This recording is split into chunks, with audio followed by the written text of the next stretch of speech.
Berbeda dengan Feng Xingtai, yang selalu bilang ini bisa diganti plastik, itu bisa diganti kayu. Bagaimana mungkin semuanya sama? Bagaimana kita bisa mengejar Amerika Serikat kalau kita pakai produk yang kualitasnya rendah untuk segala hal? Profesor Su berharap peternakan babi ini menjadi model di tingkat nasional bahkan internasional setelah dibangun, sehingga ia dapat menjadi terkenal dalam semalam dan dikenal baik di dalam maupun luar negeri. Saat itu, paten desain yang ia ajukan seharusnya sudah disetujui. Mungkin tidak semua orang di Tiongkok akan membelinya, tetapi mungkin orang Amerika akan membelinya, karena ada banyak petani kaya di sana.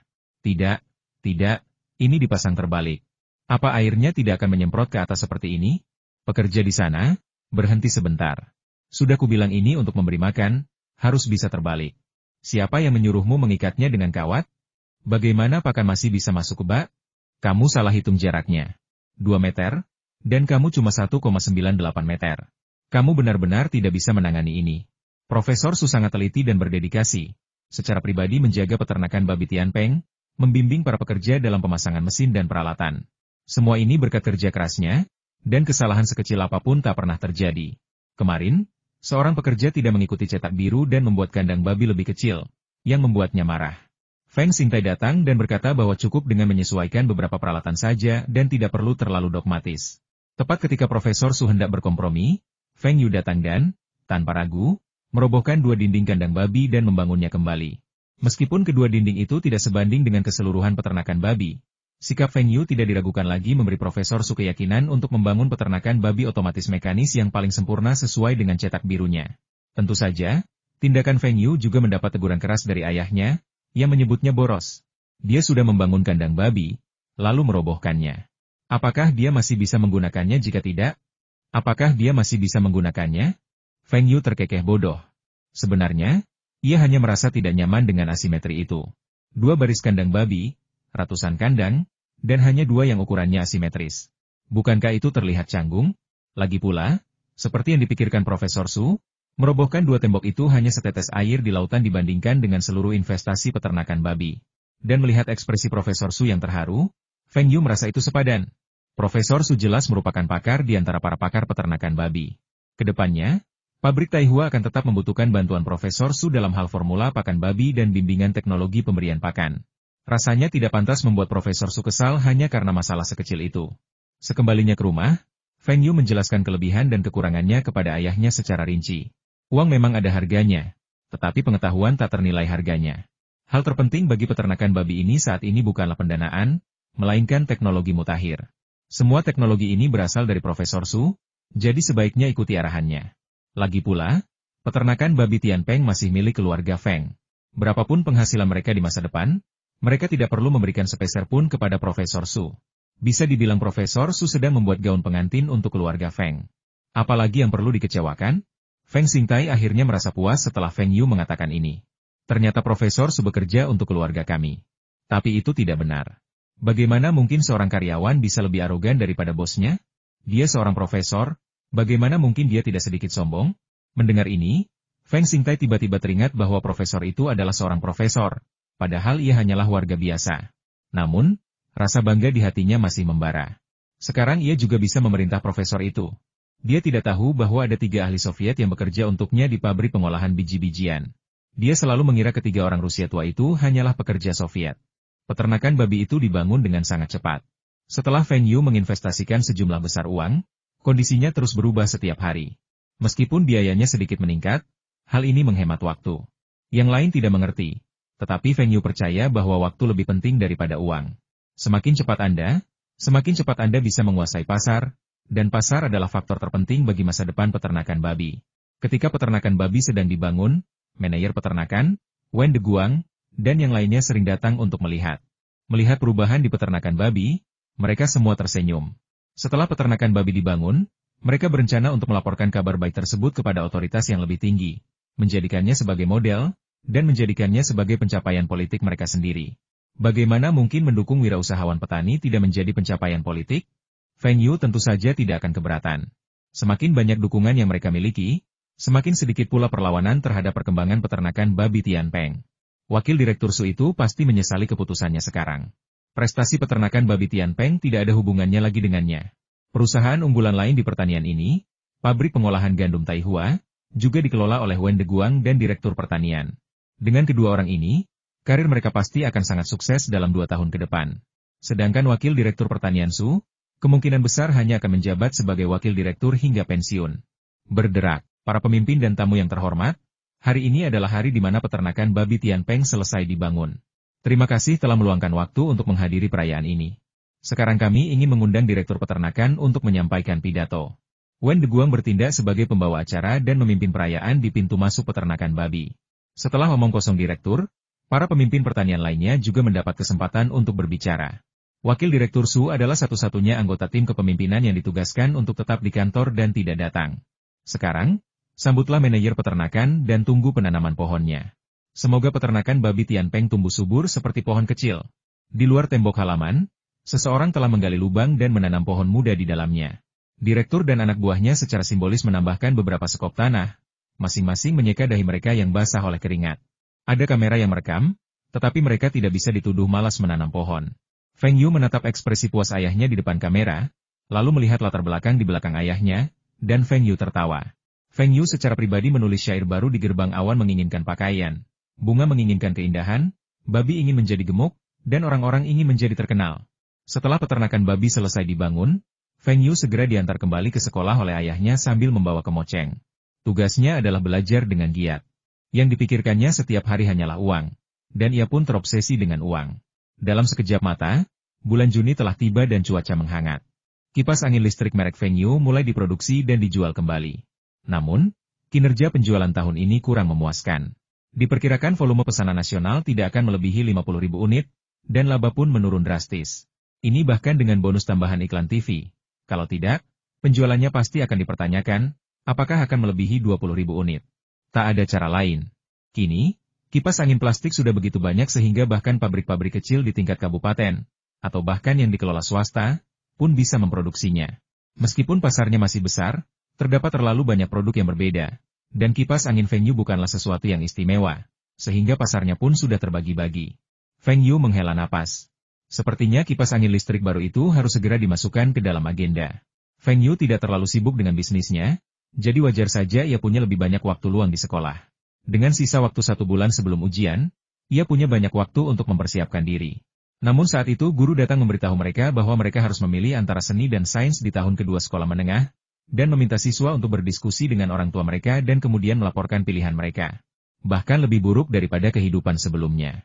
Sekarang seluruh negeri lebih menekankan sains daripada seni liberal. Hampir 80% siswa memilih sains, dan hanya beberapa siswi yang memilih seni liberal. Tetapi ketika kepala sekolah Feng Yu menerima formulir pendaftaran kelas, alisnya berkerut. Ada apa? Feng Yu benar-benar mendaftar untuk program seni liberal? Dan Lina, dia juga jago sains, jadi kenapa dia memilih program seni liberal? Apa kau tidak tahu pepatah? Pelajari matematika, fisika, dan kimia dengan baik, dan kau akan menjadi orang yang tak kenal takut dimanapun di dunia? Kepala sekolah memanggil Feng Yu dan Lina ke kantor dan ingin berbicara baik-baik dengan mereka. Mereka berdua adalah siswa berprestasi di kelas, jadi bagaimana mungkin mereka menurunkan prestasi di kelas seni liberal? Lina, Feng Yu, apa kalian berdua salah mengisi formulir? Kenapa kalian menulis seni liberal? Kepala sekolah menemukan formulir itu dan memberi isyarat bahwa ia boleh mengubahnya sekarang. Lina menatap Feng Yu dengan heran. Mengapa dia juga memilih seni liberal? Impian Lina adalah menjadi guru. Jadi seni liberal akan menjadi pilihan yang baik. Tapi bukankah impian Feng Yu adalah menjadi bos besar? Bukankah seharusnya dia belajar sains? Lina tiba-tiba teringat bahwa pada hari ia mengisi formulir, Feng Yu secara khusus bertanya apakah ia ingin belajar seni liberal atau sains. Mungkinkah Feng Yu melakukan ini untuknya? Feng Yu mendorong kembali formulir yang diberikan wali kelasnya guru. Kami mengisinya dengan benar. Apa perbedaan antara seni liberal dan sains? Kita semua akan berkontribusi untuk negara di masa depan. Tapi sains jelas punya masa depan yang lebih baik, jadi jangan membuat kesalahan. Feng Yu tersenyum guru. Anda juga belajar seni liberal saat itu, kan? Kepala sekolah itu terdiam. Memang benar dia belajar seni liberal, tapi waktu itu dia tidak pandai sains dan hanya pandai menghafal. Tapi bagaimana mungkin dia berani mengatakan hal seperti itu kepada orang lain? Bukankah itu akan menghancurkan gengsinya sendiri? Bagaimana bisa sama? Cita-citaku jadi guru. Mempelajari seni liberal bisa membuatku jadi guru yang lebih baik dan mengajarimu ilmu bahasa Mandarin dengan lebih baik. Kepala sekolah menemukan alasan yang tepat untuk dirinya sendiri. Lina berkata dengan lemah guru. Impianku adalah menjadi guru juga. Feng Yu segera menimpali. Ya, alangkah hebatnya jika bisa menjadi guru rakyat yang hebat, seperti wali kelas kita. Kepala sekolah bingung harus tertawa atau menangis. Kedua siswa itu memujinya, tetapi awalnya ia ingin kedua siswa itu belajar sains agar mereka memiliki masa depan yang lebih baik dan lebih banyak keuntungan saat ditugaskan. Bagaimana denganmu? Feng Yu, kamu juga ingin menjadi guru? Kepala sekolah sama sekali tidak percaya bahwa murid seperti Feng Yu ingin menjadi guru.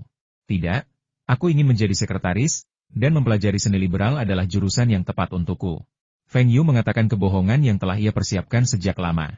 Menjadi sekretaris orang lain? Omong kosong. Feng Yu sendiri berencana mempekerjakan 8 atau 10 sekretaris di masa depan. Ada yang bertugas menyajikan teh, ada yang mencetak dokumen, ada yang memijat kaki dan bahu, ada yang membersihkan, ada yang menjaga mata tetap terhibur, ada yang bekerja di siang hari, dan ada yang uhuk-uhuk. Aku sudah tidak bisa memikirkannya lagi. Feng Yu ingin menjadi bos dan belajar manajemen. Akan lebih mudah bagi lulusan jurusan seni liberal untuk masuk manajemen daripada lulusan jurusan sains. Lagi pula, Feng Yu memiliki ingatan yang baik, jadi fisika dan kimia lebih baik diserahkan kepada siswa yang lebih berbakat. Ia sudah cukup mahir menghafal sejarah dan geografi. Dengan kemampuan bahasa Mandarin dan Rusianya sebagai cadangan, ingatannya, dan metode yang telah ia persiapkan, ia pasti bisa masuk ke jurusan manajemen Universitas Beijing. Bukankah itu sudah cukup? Soal sains, bisakah ia masuk ke Universitas Waking? Ambisi Feng Yu mengejutkan guru kelas. Mimpi seseorang adalah menjadi sekretaris? Ia berpikir lagi, dan Feng Yu mungkin bermaksud menjadi pejabat. Banyak pejabat tinggi yang awalnya menjadi sekretaris, seperti magang di pabrik mereka langsung memiliki mentor dan pendukung yang kuat. Kepala sekolah agak tak berdaya. Ia tak bisa mengatakan bahwa cita-cita Feng Yu salah. Siapa yang tak ingin menjadi pemimpin zaman sekarang? Lagi pula, dengan gelar sarjana, ia sudah memiliki sistem kaderisasi. Bukankah karir di pemerintahan akan sangat bagus? Kalian berdua benar-benar tidak akan mempertimbangkannya lagi? Kepala sekolah berusaha sekali lagi. Feng Yu dan Li Na menggelengkan kepala bersamaan. Kepala sekolah melambaikan tangan dengan lesu dan menyuruh mereka pergi. Lupakan saja, 2 siswa terbaik di kelas berkurang, ya sudahlah. Setelah keluar dari kantor guru, Li Na terus menatap Feng Yu. Matanya penuh emosi. Feng Yu, kamu tidak perlu seperti ini. Kalau kamu ingin jadi bos, bukankah lebih baik kamu belajar sains? Kamu tidak perlu sekelas denganku, kata Li Na pelan. Feng Yu tertegun sejenak. Li Na pikir dia belajar sastra hanya untuknya? Hanya orang bodoh yang akan menjelaskan hal seperti itu. Biarkan kesalahpahamannya berlanjut. Aku sudah meminta seseorang untuk membelikan koleksi puisi yang kau suka. Akan kukirimkan 2 hari lagi. Feng Yu mengganti topik. Baiklah, kembalilah membaca. Kamu cuti selama setengah bulan terakhir. Feng Yu tersenyum canggung. Aku pasti tidak akan melakukannya lagi. Aku tidak punya banyak pekerjaan di perusahaan bulan ini. Oh, dan kamu masih harus mengejar ketinggalan pelajaran matematikamu. Aku tidak mengerti pertanyaan itu kemarin. Ayo kita makan malam di luar nanti malam. Ada restoran halal di Jalan Ganshui. Kudengar bakpao di sana sangat enak. Feng Yu biasanya sangat sibuk dan selalu merasa tidak punya cukup waktu. Namun, entah kenapa, saat bersama Lina, ia menjadi lebih tenang. Bahkan jika mereka hanya duduk diam membaca buku masing-masing, suasana hati Feng Yu akan sangat baik. Baiklah, panggil Dong Jun dan Zhang Han. Feng Yu merasa tidak senang setiap kali mereka disebut. Zhang Han, mungkin karena obat pencahar yang diminumnya setiap hari, telah kehilangan berat badan dalam waktu sesingkat itu, mungkin sekarang beratnya kurang dari 55 kg. Wen Dong Jun terus-menerus membual di telinganya tentang betapa baiknya penilaiannya saat itu, betapa baiknya Zhang Han, dan betapa cantiknya dia sekarang. Telinga Feng Yu praktis kapalan karena mendengar semua itu. Ini berarti Feng Yu tidak ingin membawa Wen Dong Jun bersamanya saat dia pergi makan sesuatu yang lezat. Pria ini tidak hanya memasukkan makanan ke mulutnya sendiri, tetapi juga terus-menerus memasukkan makanan ke mangkuk Zhang Han. Dia tidak peduli apakah Zhang Han bisa menghabiskannya atau tidak, dan dia tidak peduli apakah Feng Yu sudah memakannya atau belum. Namun, jika Wen Dong Jun dan Zhang Han tidak pergi, Lina tidak akan pergi berdua saja dengan Feng Yu. Jadi Feng Yu terpaksa setuju. Ia sedang memikirkan bagaimana caranya agar Wen Dong Jun lebih bijaksana dan berhenti datang untuk duduk di sebelah mereka ketika mereka menonton film di Istana Budaya malam itu. Ayo kita makan malam dan nonton film malam ini? Bagus. Kakakmu kerja shift malam minggu ini, dan masakan kakak Li jelek sekali. Wen Dong Jun senang sekali mendengar ada makanan. Feng Yu mencibir dan berkata, aku akan menceritakan ini kepada saudara iparku. Tidak enak? Kalau tidak enak, kenapa harus makan 2 bakpao besar setiap kali makan? Feng Yu sungguh meragukan bahwa di dunia Wen Dong Jun, jika satu hal lezat, hal lain pasti lebih lezat lagi. Benar saja, saat makan malam, Wen Dong Jun kembali menjadi hantu kelaparan, mati-matian menjejali mulutnya dengan makanan. Feng Yu bingung. Bagaimana mungkin seseorang bisa makan begitu keras?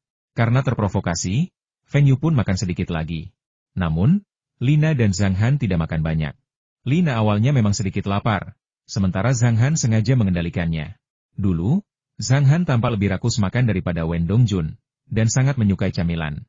Namun, sejak liburan musim dingin, Feng Yu belum pernah melihat Zhang Han mengemil sekalipun. Pengendalian dirinya sungguh mengerikan. Meskipun mereka terbagi menjadi dua kelompok saat menonton film, hari ini ada banyak orang. Feng Yu ingin mencium dan memeluk Lina, tetapi Lina pasti tidak setuju. Keluar dari bioskop, Feng Yu melirik arlojinya. Waktu sudah menunjukkan pukul 8 lewat. Ia memutar bola matanya, memutar setir, dan berjalan menuju sungai. Kita mau pergi kemana? Tanya Lina penasaran. Hari ini sungguh indah. Ayo kita ke tepi sungai untuk mengagumi bulan. Itu tidak akan menunda kepulanganmu ke asrama. Melihat bulan? Bagaimana bisa melihat bulan tanpa makanan? Teriak Wen Dongjun. Sialan, si pecinta kuliner ini, baru beberapa saat dia selesai makan malam dan dia sudah makan. Tidak ada apa-apa. Kata Feng Yu dengan marah. Kalian tidak punya, tapi aku punya. Ini beberapa biji melon. Kalian berdua mau? Wen Dongjun mengeluarkan segenggam biji melon dari sakunya seperti sulap. Feng Yu benar-benar ingin melempar semua biji melon itu ke wajahnya. Tidak mau. Mobil berhenti di jalan kecil di tepi sungai, dan 4 orang keluar. Tepi sungai sekarang jauh lebih sepi daripada dulu. Di masa depan, apalagi setelah pukul 8, bahkan setelah pukul 10, pasti akan ada lebih banyak orang daripada di sini. Tak ada deretan lampu jalan di sepanjang tepi sungai, juga tak ada perempuan yang menari di alun-alun. Malahan, beberapa pemuda dan pemudi duduk di tepi sungai, berbisik-bisik mesra. Di sebuah ruangan kecil, sebuah tape recorder besar tergeletak, dan beberapa pemuda bercelana cutbray sedang beriak dance. Feng Yu menggandeng tangan Lina dan berjalan ke samping, membentangkan koran di tanah, lalu duduk berdampingan dengan Lina. Tangan kanannya secara alami bertumpu di bahu Lina. Cuacanya agak dingin. Aku khawatir kamu juga kedinginan. Lina menoleh dan menatapnya, tetapi ia tidak mengatakan apa-apa. Ia tidak akan mengungkapkan kebohongan seperti itu. Ia menyandarkan kepalanya dengan ringan di bahu Feng Yu, menatap kosong ke arah sungai di depannya. Sungai itu tidak jernih, tetapi memantulkan cahaya bulan yang terang di atas. Langit cerah, bertabur bintang, dan Altair serta Vega terlihat jelas. Cahaya redup dari perahu nelayan yang kembali masih menyinari wajah cantik Lina. Kemarin, Xiao Yun dari asrama kami menulis puisi yang bagus. 2 hari yang lalu, Yinging dari asrama sebelah kami menerima surat cinta dari ketua kelasnya. Tulisan tangan ketua kelasnya jelek sekali. Coba tebak apa yang kulihat pagi itu? Seekor kupu-kupu. Sudah ada seekor kupu-kupu. Ukurannya sangat besar, dan warnanya sangat indah. Sayangnya, ia mengepakkan sayapnya dan terbang menjauh sebelum aku sempat melihatnya dengan jelas. Feng Yu duduk diam, mendengarkan Lina bercerita tentang hal-hal menarik dalam hidupnya. Banyak hal yang sebenarnya tidak menarik, tetapi Lina bersedia bercerita, dan Feng Yu bersedia mendengarkan. Hal-hal kecil ini bisa membuat Feng Yu melupakan kekhawatirannya dan bahkan tujuan hidupnya untuk menghasilkan banyak uang. Ia meregangkan badan dan menyipitkan matanya. Lina mengambil sehelai rumput dan mengusapkannya dengan lembut ke wajah Feng Yu. Feng Yu membuka matanya dan melihat senyum tipis di bibir Lina. Di belakangnya tergantung ranting-ranting willow dan lampu pancing di tepi sungai. Feng Yu merasa seperti kembali ke dalam lukisan yang indah. Lihat, itu Altair dan Vega. Apa kau masih ingat puisi itu? Lina menunjuk ke langit berbintang dan menatap Feng Yu dengan penuh harap. Tentu saja aku ingat. Altair yang jauh dan Vega yang cemerlang. Dengan tangan putihnya yang ramping, ia sibuk menenun di alat tenun. Sepanjang hari ia tak mampu menyelesaikan sebuah puisi, dan air matanya jatuh bagai hujan. Bima Sakti jernih dan dangkal, dan keduanya tak berjauhan. Di seberang lautan, mereka terdiam penuh cinta. Suara rendah Feng Yu, selaras dengan suasana saat itu, menyoroti keindahan luar biasa dari puisi kuno ini. Luar biasa kau masih bisa mengingat semua ini. Benarkah ada gadis penggembala sapi dan gadis penenun di surga? Benarkah Ibu Suri begitu kejam sampai-sampai ia hanya mengizinkan mereka bertemu setahun sekali? Lina tampak sedikit sedih. Jika benar-benar ada penggembala sapi dan gadis penenun di surga, maka Ibu Suri tidak terlalu jahat kepada putri-putrinya sendiri. Kenapa? Mereka hanya boleh bertemu setahun sekali. Kata Lina dengan marah, sangat tidak puas dengan sudut pandang Feng Yu. Begini, jika mitos dan legenda itu benar, maka 1 hari di surga sama dengan 1 tahun di bumi. Sang gembala sapi hanya bertemu dengan gadis penenun setahun sekali, tetapi gadis penenun bertemu dengan sang gembala sapi setiap hari. Jadi, sebagai ibu mertua yang tidak menyukai menantu laki-lakinya, ia sebenarnya baik kepada putrinya. Lina tercengang. Ia tak pernah menyangka pertemuan gembala sapi dan gadis penenun di festival Kiksi bisa digambarkan seperti ini. Dia mencubit Feng Yu dengan keras. Pria ini benar-benar menyebalkan. Bagaimana mungkin mitos yang begitu menyentuh bisa menjadi seperti ini di mulutnya? Feng Yu merasa tak berdaya. Lihat, mengatakan kebenaran selalu menyinggung orang lain. Tidak, kamu harus membacakan puisi lagi. Dan tidak ada lagi penjelasan yang tidak masuk akal. Setelah menunggu lama, melihat Feng Yu belum berbicara, Lina bertanya dengan rasa ingin tahu, apa yang kamu pikirkan? Kamu tidak bisa memikirkan apapun, kan? Tidak terpikirkan? Bagaimana mungkin? Aku penasaran, mahakarya macam apa yang akan ditulis para penyair besar zaman dahulu dalam situasi seperti ini. Seorang jenius sepertiku tidak mungkin kalah dari mereka, kata Feng Yu dengan arogan. Lina terhibur oleh Feng Yu. Kamu jenius sekali. Memangnya kamu berbakat apa? Kamu cuma bisa menyalin puisi, kan? Salin puisi yang bagus untuk kudengarkan, tapi tidak mungkin, Night Morning at Maple Bridge. Sebenarnya, Night Morning at Maple Bridge bisa dijadikan lagu.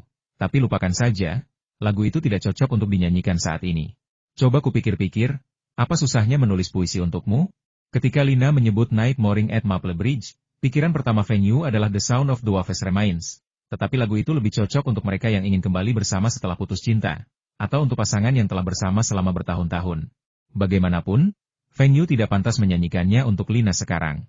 Ada banyak adaptasi puisi netizen daring yang belum pernah didengar Lina. Beberapa baris emasnya begitu berkesan sehingga dapat diremix sesuai suasana hati saat itu. Matahari terbit dan terbenam, bunga-bunga mekar dan layu. Angin musim semi berhembus melewati pepohonan willow, dan tahun-tahun berlalu dengan damai. Pasang surut air laut, tanpa gangguan. Sitar dan harpa dimainkan, dan tahun-tahun berlalu dengan damai. Lina menatap Feng Yu dengan penuh cinta. Matanya bergerak-gerak. Ia tersentuh oleh puisi indah yang terpatri di lubuk hatinya. Feng Yu menatap Lina dan mengucapkan kalimat emas lainnya, matanya indah dan alisnya anggun. Tatapannya hidup dan bakat sastranya cemerlang, dan dia begitu menawan sehingga Anda dapat melupakan dunia yang membosankan saat melihatnya. Lina semakin terobsesi. Ternyata Feng Yu sangat berbakat. Feng Yu menatap bibir merah Lina dan perlahan mendekat. Suara pembunuh babi terdengar dari telingaku, apa yang kalian berdua lakukan? Feng Yu berteriak dalam hatinya, Wen Dongjun, dasar bodoh. Apa mudah bagiku menciptakan suasana seperti ini? Aku hampir berhasil, aku akan membunuhmu. Melihat angka penjualan kipas angin listrik merek Feng Yu menggelengkan kepalanya. Seperti yang sudah ia duga, pesanan untuk kipas angin tersebut semakin berkurang. Bahkan setelah menurunkan harga, ia tetap tidak bisa merebut kembali pangsa pasar. Feng Yu berpikir untuk meningkatkan iklannya. Iklan CCTV pasti akan berpengaruh, tetapi pasar sekarang dibanjiri barang palsu. Sekalipun iklannya efektif, kipas angin listrik merek Feng Yu yang dibeli orang lain belum tentu sama dengan kipas angin listrik merek Feng Yu yang dijual oleh perusahaan Taihua mereka. Barang yang terlalu mudah ditiru itu tidak bagus, pasarnya berubah terlalu cepat. Selain itu, beberapa produsen kipas angin listrik lama juga telah meluncurkan proyek kipas angin listrik berbahan plastik. Pabrik-pabrik tersebut setidaknya terkenal di provinsi ini, sehingga kipas angin listrik merek Feng Yu tidak lagi dapat menghasilkan banyak uang. Meskipun bisnis kipas angin listrik masih menguntungkan, Feng Yu jelas tidak puas dengan laju keuntungannya. Tahun lalu, ia bisa menghasilkan beberapa juta dalam 2 atau 3 bulan, tetapi tahun ini, ia hanya bisa menghasilkan beberapa ratus ribu. Perbedaannya sangat besar. Untungnya, Feng Yu sudah memikirkan solusi alternatif, yaitu membeli kipas angin listrik jenis baru, kipas angin tanpa bilah. Teknologi ini juga dapat dipatenkan dan membutuhkan standar teknis yang sangat tinggi, sehingga sulit direplikasi bahkan oleh pabrik kecil sekalipun. Kebetulan, Harbin Aircraft Industry Group memiliki teknologi kompresi udara ini, dan Feng Yu ingin mereka mengecilkan dan membuat mikro manufaktur peralatan tersebut. Manajer Feng, ada apa sampai Anda memanggil kami hari ini? Apakah ada masalah dengan penjualan pelembab udara? Tanya Hou Haitao dengan cemas. Pelembab udara kini menjadi mesin perah. Pada dasarnya, perusahaan Taihua dapat menjual sebanyak yang dapat diproduksi oleh pabrik motor. Penjualan domestik terus meningkat, sementara permintaan luar negeri melebihi pasokan. Baik grup industri pesawat terbang Harbin maupun pabrik motor dipuji oleh atasan mereka. Hou Haitao sangat prihatin dengan pelembab udara tersebut. Jika mereka bisa menghasilkan uang sebanyak ini selama 10 tahun berturut-turut, bukan, hanya 5 tahun, maka grup industri pesawat terbang Harbin akan menjadi pemenang besar. Direktur Hou, Direktur Li, tidak ada masalah dengan penjualan pelembab udara, permintaan masih melebihi pasokan. Pabrik motor tidak perlu menambah lini produksi lagi, menambah satu lagi akan berlebihan dan boros. Sekarang sudah baik-baik saja. Kami memiliki teknologi yang dipatenkan, dan pasarnya milik kami. Tapi saya ingin membahas hal lain hari ini. Tiba-tiba saya mendapat ide baru kemarin. Setelah Feng Yu mengatakan ini, Hou Haitao dan Li Xiao bertukar pandang, mata mereka dipenuhi kegembiraan. Ide Feng Yu sebelumnya, pelembab ultrasonik, telah mendatangkan keuntungan besar bagi dua produsen besar. Sekalipun ide ini tidak menghasilkan keuntungan sebanyak itu, mereka akan sangat puas jika bisa menghasilkan setengahnya, bahkan 30%. Manajer Feng, apakah Anda bermaksud melanjutkan kerjasama dengan kami? Atau Anda ingin kami mengembangkan produknya dan Harbin Aircraft Industry Group akan memproduksinya? Tanya Hou Haitao. Li Xiao sedikit tidak senang mengapa kita tidak mengembangkannya dan pabrik Anda memproduksinya. Grup industri pesawat Harbin juga memiliki banyak pakar, dan litbangnya sangat bagus. Produksinya terlalu melelahkan, dan lini produksinya perlu dimodifikasi. Mengapa para pekerja litbang bisa berbagi keuntungan selama bertahun-tahun dengan begitu mudah? Begitulah cara kita melakukannya terakhir kali. Hebat, kan? Hou Haitao tentu saja akan berusaha keras untuk melakukan penelitian dan pengembangan. Penelitian dan pengembangan terakhir kali hanya membutuhkan waktu singkat, tetapi pabrik motor membutuhkan waktu 10 tahun untuk memproduksinya. Feng Yu segera melambaikan tangannya untuk menghentikan pertengkaran antara kedua direktur pabrik itu. Dua direktur pabrik, tolong dengarkan saya. Saya dengar Harbin Aircraft Industry Group punya teknologi kompresi udara? Itu teknologi turbocharging, kan? Hou Haitao langsung melirik Li Xiao dengan tatapan puas. Kau dengar itu? Pabrik kami punya teknologi ini. Apa di pabrikmu juga ada? Apa kau punya? Tentu saja, kami memperkenalkan teknologi ini 2 tahun lalu untuk meningkatkan mesin, meningkatkan tenaga, dan menghemat bahan bakar. Mengapa? Kita membutuhkan teknologi ini kali ini? Hou Haitao sedikit bingung. Apa gunanya ini? Kamu juga punya teknologi jet, kan? Teknologi jet? Kami pabrik pembuatan pesawat Harbin. Apa kau pikir kami punya teknologi ini? Tanya Hou Haitao bangga, lalu menatap Li Xiao dengan bangga. Li Xiao sangat marah, tetapi mengenai kedua teknologi ini, pabrik motor mereka sebenarnya tidak memenuhi syarat untuk bersaing dengan Harbin Aircraft Industry Group. Ia terus meyakinkan dirinya sendiri. Setiap profesi punya keahliannya masing-masing, katanya. Kalau kita coba teknologi tenaga listrik, pabrik motor kita jauh lebih unggul daripada Harbin Aircraft Industry Group. Namun, mereka masih belum memahami apa yang bisa dilakukan oleh teknologi ini. Mengembangkan teknologi mesin baru, itulah yang sedang dilakukan oleh Harbin Aircraft Industry Group. Li Xiao mendesak, Manajer Feng, apa yang akan Anda lakukan dengan kedua teknologi ini? Pengering rambut? Feng Yu menatap mereka berdua sambil tersenyum dan melanjutkan, yang akan kita buat adalah kipas angin listrik jenis baru. Apa? Kipas angin listrik? Li Xiao dan Hou Haitao sama-sama terkulai di sofa seperti bola kempes. Apakah kipas angin listrik menggunakan teknologi udara terkompresi? Apakah kipas angin listrik menggunakan teknologi jet? Bisakah mereka menggunakan tabung jet dan menyemprot orang-orang dengan itu? Siapa yang bisa menangani hal itu? Lagi pula, kipas angin listrik bukanlah sesuatu yang baru. Jadi bagaimana mungkin penjualannya bisa sebagus pelembab udara? Melihat mereka berdua agak kurang tertarik, Feng Yu mendesak mereka. Jika penelitian dan pengembangan ini berhasil, kipas angin listrik akan merevolusi industri ini. Selain itu, banyak produk terkait yang bisa dikembangkan, dan keuntungannya dijamin tidak kalah dengan pelembab udara. Hou Haitao mendengus. Jangan konyol, Xiao Feng. Aku tahu kalian membuat kipas angin listrik plastik dengan Harbin Aircraft Industry Group tahun lalu, dan pabrik kami membeli cukup banyak. Kalian ingin mengembalikan reputasi kipas angin listrik merek Feng Yu. Tapi apa hubungannya dengan teknologi kami? Feng Yu tersenyum percaya diri. Nah, sekarang saya akan bercerita tentang produk baru yang sedang kami kembangkan, kipas angin tanpa bilah. Sesuai namanya, kipas angin tanpa bilah adalah kipas angin listrik tanpa bilah. Karena tidak memiliki bilah, kipas angin ini tidak akan mengumpulkan debu, sehingga mudah dibersihkan. Kipas angin ini juga tidak akan melukai jari Anda. Bahkan anak kecil pun tidak akan terluka jika menyentuhnya. Kipas angin ini jauh lebih aman daripada kipas angin plastik berkecepatan rendah yang saat ini beredar di pasaran. Kami menggunakan motor untuk menarik udara ke dalam dasar kipas, mengompresnya menggunakan teknologi turbocharger, lalu menghembuskannya menggunakan teknologi mesin jet. Kepala kipas berbentuk cincin luar, dengan kemiringan sekitar 16 derajat, menyemburkan udara dingin dalam lintasan melingkar, menciptakan aliran udara yang lebih lancar dan tanpa gangguan.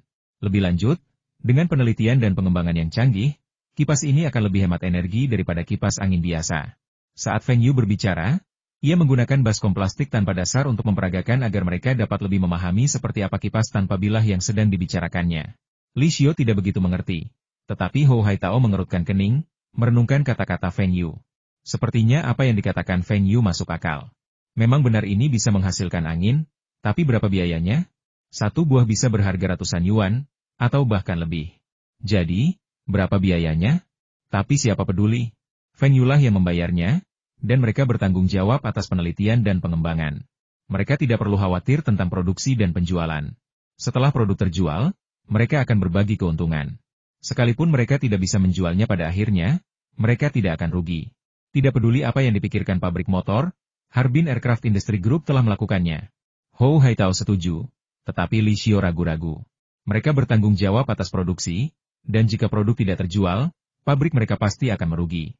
Meskipun Feng Yu, sang investor, juga akan merugi, kekayaannya tak terbendung. Ambil saja humidifier itu, misalnya berapa keuntungan yang didapat Feng Yu? Keraguan Li Xiao membuat Feng Yu semakin senang. Ia bersikap seolah-olah telah membuat keputusan besar. Direktur Li, saya tahu apa yang Anda khawatirkan. Bagaimana kalau begini? Saya akan membayar biaya peningkatan peralatan. Dan kali ini, perjanjian kita adalah perjanjian manufaktur kontrak. Saya akan memberi pabrik Anda 30 yuan untuk setiap unit.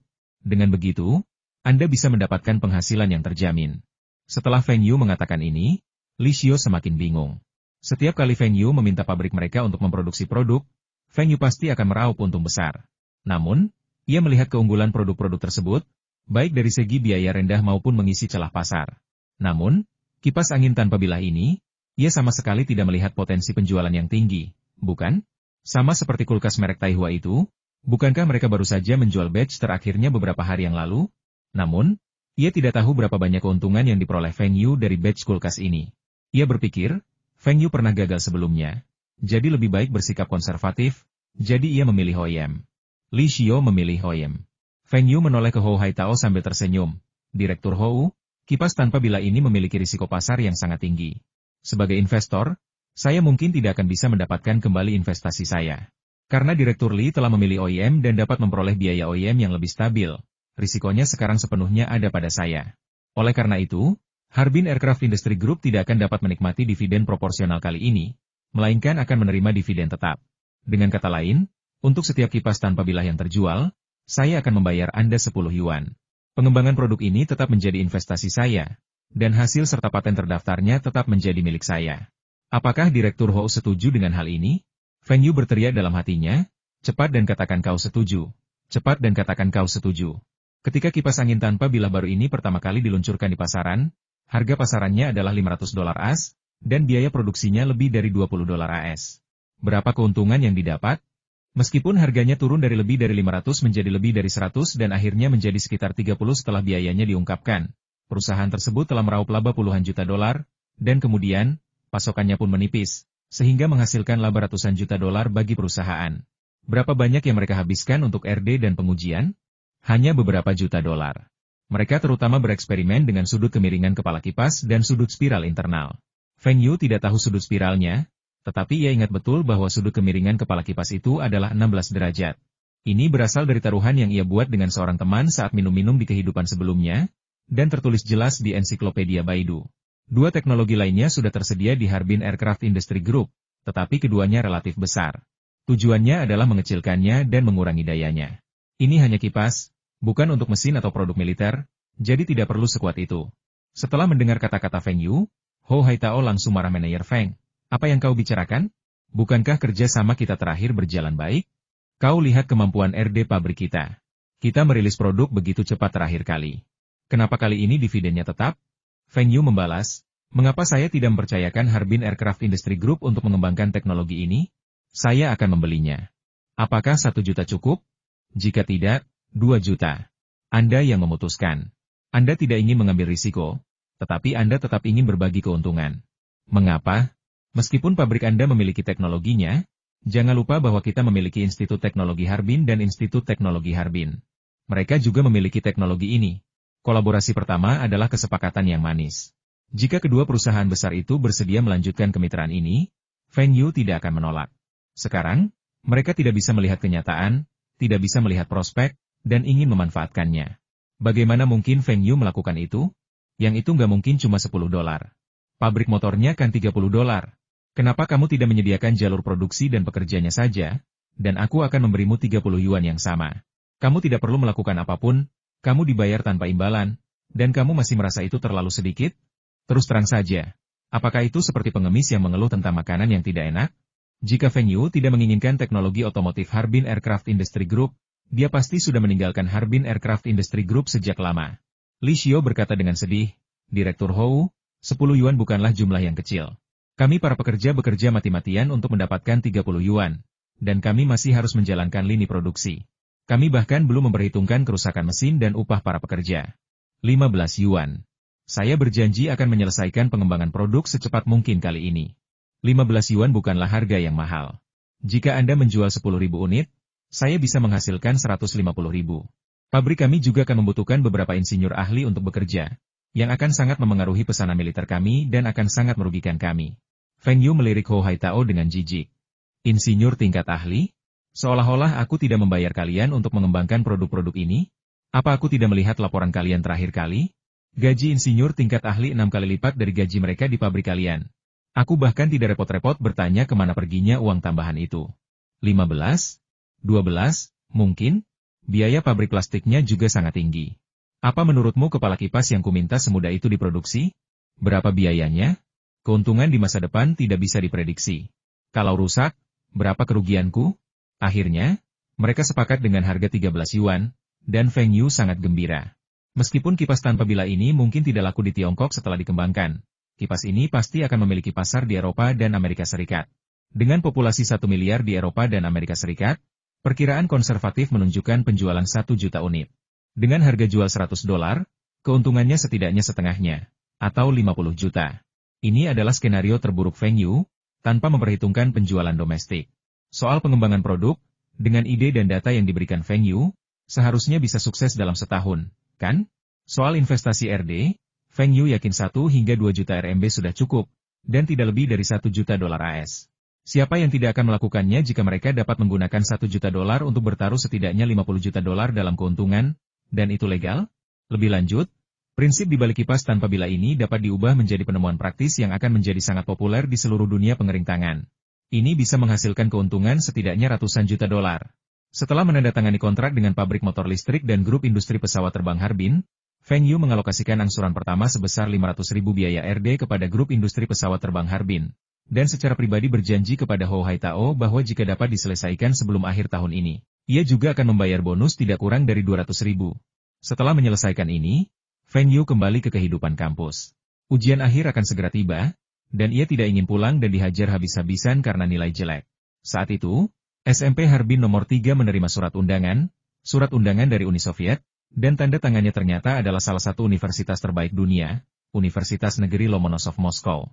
Universitas ini merupakan universitas komprehensif peringkat ke-10 di dunia. Bahkan jika diperlukan pertukaran akademik, surat undangan tersebut harus dikirim ke universitas, seperti Institut Teknologi Harbin. Jurusan tekniknya adalah yang terbaik di Tiongkok. Bagaimana mungkin surat undangan dikirim ke SMA di Harbin? Uni Soviet memiliki 4 universitas terkenal secara internasional, yaitu Universitas Moskow, Universitas Leningrad, Universitas Kiev, dan Universitas Belarusia. Universitas ternama seperti itu bahkan mengirimkan surat undangan ke SMP Harbin nomor 3. Mungkinkah mereka tertarik pada 2 siswa yang berprestasi di Olimpiade Matematika Internasional tahun lalu? Padahal, kedua siswa itu sudah kelas 3 SMA dan baru saja diundang ke Universitas Woking 2 bulan lalu. Kepala sekolah membuka surat itu secara langsung, memperlihatkan sebuah undangan yang dicetak dalam bahasa Mandarin dan Rusia. Ia terkejut mengetahui bahwa undangan tersebut ditujukan kepada seorang siswa yang sebelumnya hanya ia dengar, dan bahwa masih ada beberapa tempat kosong yang tersedia. Kepala sekolah mengusap kepalanya dan menatap wakil kepala sekolah Pasan. Feng Yu dari kelas 1 ini adalah ipar Pak Li yang menyumbangkan lapangan olahraga ke sekolah, kan? Wakil kepala sekolah San mengangguk dan berkata, benar. Hanya ada 2 orang bernama Feng Yu di seluruh sekolah. Yang satunya lagi adalah seorang siswi kelas 3 SMA. Lihatlah undangan ini. Apa artinya? Wakil kepala sekolah San menerimanya dan membacanya dengan saksama. Surat itu mengundang SMP Harbin nomor 3 untuk berpartisipasi dalam perkemahan musim panas SMA multinasional yang diselenggarakan oleh Universitas Negeri Moskow, merupakan judul yang panjang, tetapi maknanya menarik. Universitas biasanya mengundang siswa SMA untuk berpartisipasi dalam perkemahan musim panas, biasanya siswa kelas 2 yang telah memenangkan penghargaan besar atau penghargaan lainnya. Universitas secara proaktif memberikan undangan untuk merekrut siswa yang diinginkan. Jika Universitas Moskow ingin merekrut mahasiswa, mereka seharusnya memperhatikan mahasiswa tahun kedua SMA. Feng Yu baru mahasiswa baru, dan mengapa mereka membatasi jumlah mahasiswa hanya untuk mahasiswa baru? Aneh sekali. Mungkinkah Rusia ingin memamerkan keunggulan pendidikan mereka, sehingga mereka diundang ke SMP nomor 3 Harbin? Kalau begitu, Anda salah sasaran. SMA di Tiongkok berkelas dunia. Terlebih lagi, SMP nomor 3 adalah salah satu dari 3 SMA terbaik di Tiongkok, dengan prestasi akademik yang luar biasa. Sekalipun Anda baru kelas 1, Anda pasti tidak akan mempermalukan Tiongkok. Tapi kenapa Feng Yu dan yang lainnya diundang secara khusus? Keempat orang ini sepertinya murid-murid yang diminta Bos Li untuk diurus. Apakah ada hubungan di antara mereka? Wakil kepala sekolah San melihat daftar itu. Nama pertama di sana adalah Feng Yu, diikuti oleh Lina, Wen Dongjun, dan Liu Kun. Masih ada 6 posisi fleksibel yang tersisa, dan juga ada posisi untuk 5 ketua tim. Wakil kepala sekolah San tidak akan pernah percaya Li Shiqiang tidak ada hubungannya dengan ini. Ia memutuskan untuk memanggil Feng Yu dan menanyakannya. Jika Feng Yu baik-baik saja, ia ingin memimpin tim sendiri, yang merupakan suatu kehormatan besar. Jika ia menjadi ketua tim kali ini dan mencapai hasil yang baik, lalu ketika kepala sekolah pensiun 2 tahun lagi, siapa lagi yang akan menjadi wakil kepala sekolah? Kepala sekolah, serahkan saja padaku. Lagi pula, ini hal yang baik. Kalau memungkinkan, aku ingin melamar menjadi pemimpin perkemahan musim panas ini. Kepala sekolah melirik wakil kepala sekolah San dan berkata, Guru Su dari kelas 2 cukup bagus. Seharusnya dia juga diikut sertakan. Wakil kepala sekolah San mengangguk dan berkata, saya juga merasa dia sangat cocok. Bagaimana kita menentukan tempat yang tersisa? Guru Xiao Su adalah keponakan kepala sekolah, jadi tentu saja dia tahu tentang ini. Baiklah, biarkan Biro Pendidikan yang memutuskan sisanya. Saya akan menghubungi mereka, dan Anda bisa menghubungi para siswa. Pilihlah kandidat terbaik dari tahun pertama SMA. Kepala sekolah punya pemikirannya sendiri. Kehormatan ini diraihnya selama masa jabatannya. Jika ia melobi, mungkin ia bahkan bisa dipindahkan ke Biro Pendidikan sebelum pensiun. Setidaknya, ia bisa mendapatkan pekerjaan paruh waktu. Itu tidak hanya akan menunda masa pensiunnya 2 tahun, tetapi juga memperluas kekuasaannya dan memberikan perawatan yang lebih baik setelah pensiun. Kelas masih berlangsung, dan kepala sekolah sedang menjelaskan poin-poin utama dan poin-poin sulit kepada Feng Yu dan yang lainnya sehingga mereka dapat berprestasi lebih baik di akhir semester, meskipun dia mengajar bahasa Mandarin. Tiba-tiba, terdengar ketukan di pintu. Ia benar-benar tidak suka diganggu di kelas, terutama oleh orang tua. Ia berbalik dan hendak memarahi mereka, tetapi tatapannya yang marah langsung berubah hormat dan ia bergegas keluar kelas dalam 2 atau 3 langkah. Kepala sekolah San, kenapa kamu di sini? Apa kamu di sini untuk menghadiri kelas? Wakil kepala sekolah San melambaikan tangannya dan berkata, saya di sini untuk mencari Feng Yu dari kelasmu. Tolong panggil dia. Feng Yu lagi. Dia memang dekat dengan wakil kepala sekolah San. Feng Yu dipanggil keluar, dan ketika ia melihat wakil kepala sekolah San, ia mungkin mengerti maksudnya. Pasti surat undangan yang datang. Kakak Ji masih sangat bisa diandalkan. Feng Yu selalu berjanji kepada keluarganya bahwa ia akan diterima di sebuah universitas di Beijing, bahkan mungkin salah satu dari 2 institusi terbaik di ibu kota. Universitas Jingcheng, tempat lahirnya banyak cendekiawan ternama di negeri ini, dan Universitas Waking, tempat lahirnya banyak pemimpin masa depan bangsa. Tentu saja, banyak calon taipan bangsa juga merupakan mahasiswa di kedua institusi ini. Feng Yu tentu saja ingin kuliah di kedua universitas tersebut. Satu untuk memenuhi keinginan orang tuanya, yang lain untuk memenuhi keinginannya sendiri. Orang tuanya hanya ingin dia sukses, masuk ke universitas terbaik di negeri ini, dan menyelamatkan muka.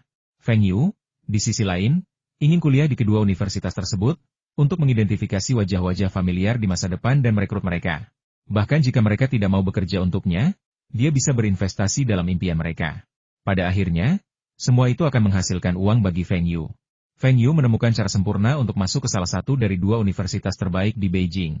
Caranya adalah dengan membiarkan kedua universitas tersebut berinisiatif untuk memperhatikannya, merekrutnya, atau meminta rekomendasi dari universitas tersebut. Meskipun rekrutmen tertarget selalu dikritik, para profesor universitas, akademisi, DLL, masih akan merekrut secara tertarget sejumlah mahasiswa yang mereka sukai, dan mereka dapat diterima selama mereka memenuhi persyaratan para profesor. Untuk diterima melalui rekomendasi, seseorang harus telah memenangkan penghargaan dalam kompetisi berskala besar atau memiliki prestasi luar biasa di sekolah. Untuk diterima melalui rekomendasi khusus, seseorang harus sangat luar biasa dalam aspek-aspek tertentu, seperti memiliki prestasi luar biasa dalam kompetisi tingkat nasional atau dunia. Apakah Feng Yu memiliki prestasi yang luar biasa selama di sekolah? Selain kakak iparnya yang menyumbangkan lapangan basket untuk sekolah, tidak ada yang lain. Reputasinya bahkan lebih buruk daripada seorang siswa yang berkelahi. Maka Feng Yu memikirkan cara untuk mendongkrak reputasinya. Ia mengikuti perkemahan musim panas internasional, dan pihak lainlah yang berinisiatif mengundangnya. Ditambah dengan pekerjaan humas kakak iparnya di SMP nomor 3, saat ia duduk di kelas 3 SMA, kuota penerimaan yang disarankan pasti sudah mencakup 4 orang. Mungkin 3 saja sudah cukup. Siswa berprestasi seperti Liu Kun bisa masuk ke universitas manapun di Tiongkok berdasarkan kemampuannya sendiri. Jika itu tidak berhasil, kita bisa bicara dengan para profesor universitas, memberi mereka dana penelitian yang ditargetkan, dan membiarkan mereka merekrut Feng Yu dan yang lainnya dengan melanggar peraturan. Saya yakin akan selalu ada profesor yang bersedia melakukan ini. Wakil Presiden San mengobrol sebentar dengan Feng Yu dan mengetahui bahwa memang kakak ipar Feng Yu yang mencetuskan ide tersebut. Hebat. Sekolah itu pasti akan semakin terkenal di seluruh negeri. Dan namanya juga akan muncul di media nasional. Itu adalah surat undangan dari Universitas Moskow. Feng Yu ragu sejenak tentang kuota tersebut, lalu menyampaikannya kembali kepada wakil kepala sekolah San, menyarankan agar Fatih diikutsertakan. Ketika ia menyebutkan nama itu kepada kakak Ji, hubungan Fatih dengan Wen Dongjun tidak seperti ini. Wakil kepala sekolah San melirik Feng Yu. Sekalipun Feng Yu tidak mengatakannya, ia harus memasukkan Zhang Han, meskipun kepala sekolah memutuskan sebaliknya. Ia akan kembali dan berpikir matang-matang tentang bagaimana mengalokasikan 5 posisi yang tersisa. Ia akan menyimpan 1 untuk kepala sekolah, mengambil 2, dan 2 sisanya akan diberikan kepada sekretaris dan wakil sekretaris, agar kedua orang itu tidak keberatan ketika ia menggantikan kepala sekolah di kemudian hari. Kembali di kantor, Wakil Presiden San masih tersenyum. Bertemu Li Shiqiang dan merekrut Feng Yu sungguh jenius. Tujuan diadakannya rapat darurat hari ini adalah untuk mengumumkan sebuah acara besar. Sekolah kami baru saja menerima surat undangan dari Universitas Moskow di Uni Soviet, yang mengundang siswa kami untuk mengikuti perkemahan musim panas selama 1 bulan di Universitas Moskow, ujar kepala sekolah dengan lantang. Apa? Kepala sekolah? Apa aku tidak salah dengar? Itu Universitas Moskow? Sekretaris sekolah sengaja menekankan kata universitas. Ya, itu Universitas Negeri Moskow. Ada beberapa lowongan. Apakah Anda menginginkan 2 siswa SMA itu? Ide sekretaris itu sama dengan ide kepala sekolah. Universitas Moskow telah mengincar 2 anak muda berbakat di bidang matematika itu. Tidak, mereka mengundang siswa SMA tahun pertama, totalnya 10 tempat, ditambah 5 tempat untuk guru. Mereka akan menyediakan makanan dan penginapan. Dan ada kabar baik juga Pak Li, yang mensponsori lapangan basket kami tahun lalu, telah memutuskan untuk mensponsori tiket pesawat pulang pergi. Inilah yang dikatakan Feng Yu kepada Wakil Presiden San. Sebenarnya, ia akan membayarnya sendiri, tetapi biayanya akan dibebankan kepada saudara iparnya, Li Shiqiang. Siswa baru SMA? Apa maksudnya? Tapi ya sudahlah. Itu hal yang baik dan suatu kehormatan bagi sekolah kita, kata Wakil Sekretaris dengan lantang. Setelah semua orang mengobrol panjang lebar, sekretaris itu tak kuasa menahan diri untuk bertanya, Kepala sekolah, bagaimana tempat untuk perkemahan musim panas ini diatur? Haruskah kita mengadakan rapat untuk membahas ini? Kepala sekolah tetap diam, melirik Wakil Kepala Sekolah San. Wakil Kepala Sekolah San mengerti, berdeham, dan berkata, tujuan pihak lain kali ini adalah agar para siswa dapat merasakan atmosfer akademik universitas kelas dunia. Saya pernah belajar di Uni Soviet dan bisa berbahasa Rusia, jadi saya yang akan menjadi ketua tim kali ini. Guru kelas 2, Su Xiuhua, sangat baik dalam segala hal, dan dia seorang guru perempuan, jadi dia cocok. Untuk guru-guru lainnya, Biro Pendidikan sudah mengaturnya. Sekretaris dan wakil sekretaris menunggu wakil kepala sekolah memberitahu mereka bahwa tempat yang tersisa telah diberikan kepada mereka, tetapi yang mereka dapatkan adalah bahwa Biro Pendidikan telah membuat pengaturan, yang membuat mereka sangat marah. Namun, meskipun mereka semua punya koneksi, mereka tidak berhasil meyakinkan Biro Pendidikan. Ini jelas tipu daya kepala sekolah. Mereka yakin kepala sekolah harus memberi mereka kompensasi berupa kuota siswa, dan masing-masing harus mendapat setidaknya 3 tempat yang direkomendasikan. Melihat sekretaris dan yang lainnya tidak keberatan, Wakil Kepala Sekolah San melanjutkan, 8 dari 10 tempat siswa telah dikonfirmasi. Mereka adalah Feng Yu, Wen Dongjun, Zhang Han. Tunggu sebentar, Wakil Kepala Sekolah San, siapa yang membuat daftar 8 orang ini? Apa dasarnya? Prestasi akademik, rekomendasi guru, atau Anda yang membuatnya sendiri? Sekretaris itu menyela Wakil Kepala Sekolah San. Ia kesal. Ia telah membacakan orang ke-7, dan hanya ada 1 Zhang Han, yang pernah ia dengar. Siapa yang merekomendasikan sisanya? Wakil Sekretaris langsung berkata, Wakil Presiden San, penyelesaian daftar ini setidaknya harus melalui kantor urusan akademik kami. Kenapa saya tidak pernah melihat ada orang yang datang ke kantor urusan akademik untuk mengetahui situasi para mahasiswa? Wakil Sekretaris itu bertanggung jawab atas kantor urusan akademik universitas yang sangat berpengaruh. Wakil Kepala Sekolah San menatap Kepala Sekolah. Kepala Sekolah menatap cangkir teh, seolah-olah keajaiban dunia ke-8 ada di dalamnya, dan sangat fokus. Wakil Kepala Sekolah San mengerti bahwa Kepala Sekolah menginginkannya untuk mengambil alih, karena 2 orang yang ia rekomendasikan ada dalam daftar. Sekretaris Hao, Wakil Sekretaris Liu, kami belum mengonfirmasi daftar ini. Surat undangan Universitas Moskow menyebutkan 4 orang Feng Yu, Wen Dongjun, Lina, dan Liu Kun. Apakah kalian semua tahu putri siapa Zhang Han? Pihak lain sudah menunjuk 4 orang. Mana surat undangannya? Coba saya lihat. Sekretaris itu menatap wakil kepala sekolah San dengan wajah galak. Ia ingin tahu apa istimewanya keempat siswa itu. Wakil kepala sekolah San sudah mendorong surat undangan itu.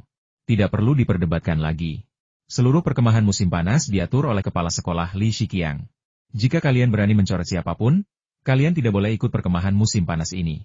Dia berharap sekretaris dan wakil sekretaris akan keberatan, menyinggung Li Shiqiang dan merebut 2 tempat terakhir. Dia memiliki hubungan paling dekat dengan bos Li, itulah sebabnya dia berani mendapatkan 1 tempat siswa lebih banyak daripada kepala sekolah. Wakil sekretaris pergi sebentar dan kembali dengan transkrip. Masuknya Liu Kun ke dalam daftar masuk akal.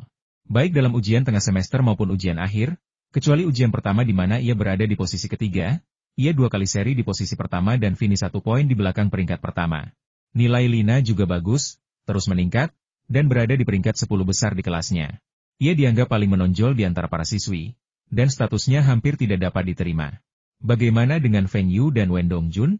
Kedua siswi ini memiliki nilai rata-rata, berada di peringkat teratas di kelas mereka, tetapi hanya di atas rata-rata untuk kelas tersebut.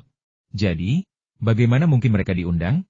Pak San, saya tidak akan bicara banyak lagi. Feng Yu dan Wen Dongjun harus diganti. Nilai mereka tidak hanya rata-rata, tetapi juga tidak memberikan kontribusi yang luar biasa bagi sekolah.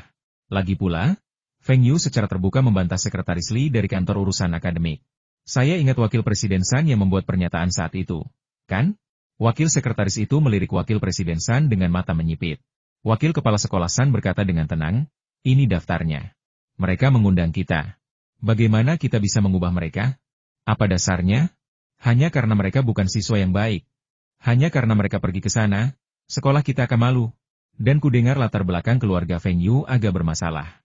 Kurasa kedua orang ini tidak cocok untuk mengikuti perkemahan musim panas dan harus diganti. Kata wakil sekretaris dengan tegas. Ketua tim sudah menyuruhmu untuk memisahkan siswa. Tapi kamu masih ingin memisahkan siswa yang berpartisipasi? Lalu, apa yang harus aku dan sekretaris Zhao lakukan? Kita juga ketua sekolah. Wakil sekretaris Liu, hati-hati dengan ucapanmu. Kita para guru tidak boleh membicarakan murid di belakangnya berdasarkan rumor. Ini bukan zamannya lagi. Kata wakil kepala sekolah San acuh tak acuh, sambil berteriak dalam hati, cepat banting meja ke arahku. Bersikaplah lebih tegas.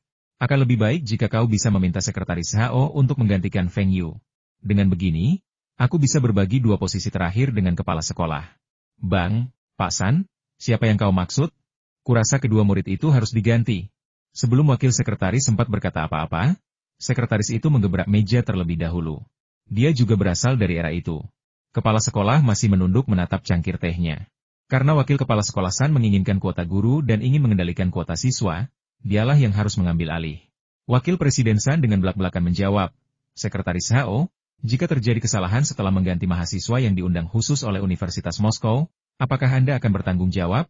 Sekretarisnya sedang dilema, tetapi ia harus melawan sekarang. Dengan pencapaian yang luar biasa kali ini, kepala sekolah kemungkinan besar akan dimutasi di akhir tahun. Ia dan wakil kepala sekolah San bersaing untuk mendapatkan posisi kepala sekolah. Bagaimana mungkin ia membiarkan pihak lain mengambil alih? Saya yang bertanggung jawab.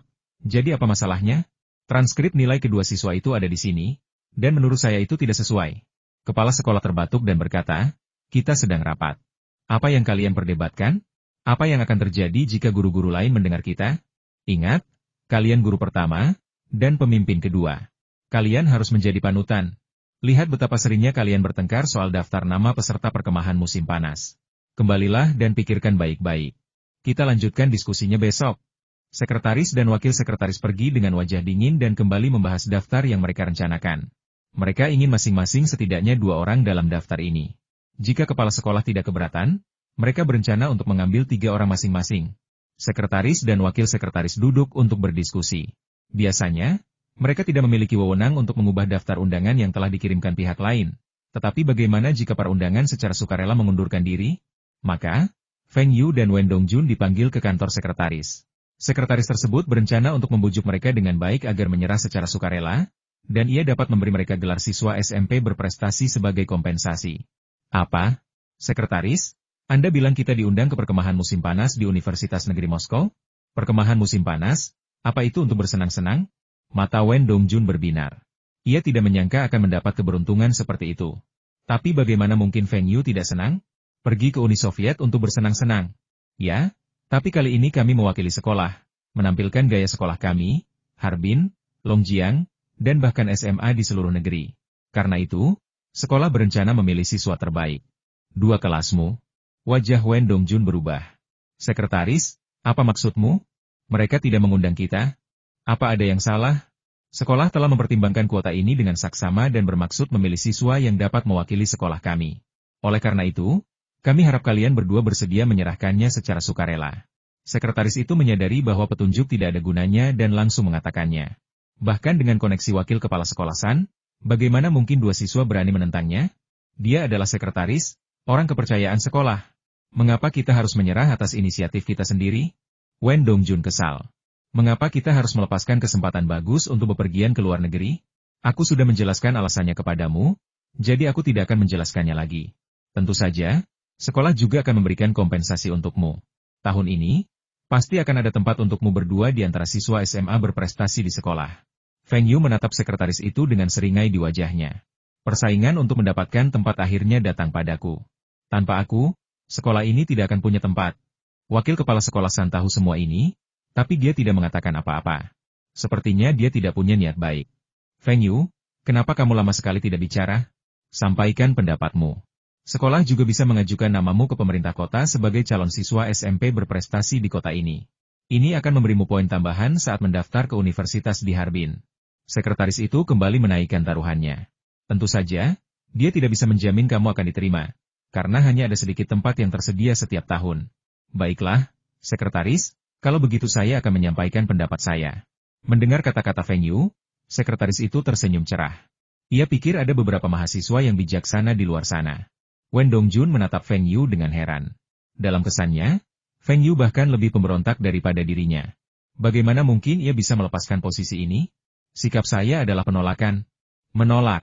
Sekretaris itu baru saja hendak memuji Feng Yu karena bersikap bijaksana. Dan kata-kata itu bahkan sudah di ujung lidahnya ketika dia mendengar kata penolakan. Apa? Dia benar-benar menolak. Beraninya dia menolak? Apa kau benar-benar berpikir kau bisa seenaknya berkeliling sekolah hanya karena hubunganmu dengan wakil kepala sekolah San? Di tim kepemimpinan sekolah, wakil kepala sekolah San berada di bawahku. Bang! Sekretaris itu menggebrak meja dengan keras. Kalian berdua, kenapa? Aku tidak bisa membicarakannya. Kan? Kukatakan saja, hari ini kalian harus setuju, mau tidak mau. Masalah ini selesai. Feng Yu berkata dengan tenang sambil tersenyum sinis. Jika kita berdua tidak pergi, tidak ada orang lain yang bisa pergi. Apa katamu? Berani mengancamku? Murid macam apa ini? Kau harus dihukum. Sekretaris itu geram. Bagaimana mungkin ada murid di sekolah yang berani membantahnya? Ini SMP nomor 3, bukan SMK atau sekolah teknik. Remaja mana yang bisa menghadapimu? Sebelum menghukum seseorang, pikirkan dulu bagaimana caranya agar tidak dihukum. Kau meminta kami untuk menyerahkan kuota kami.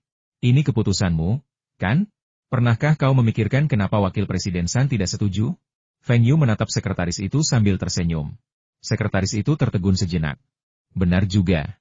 Bahkan jika Wakil Presiden San ingin mengurus Feng Yu, saudara ipar Bos Li, dia tidak akan mengurus Wen Dongjun juga, kan? Ayah Wen Dongjun hanyalah wakil direktur sebuah pertanian kecil di Harbin. Apakah dia masih dianggap pejabat di Harbin?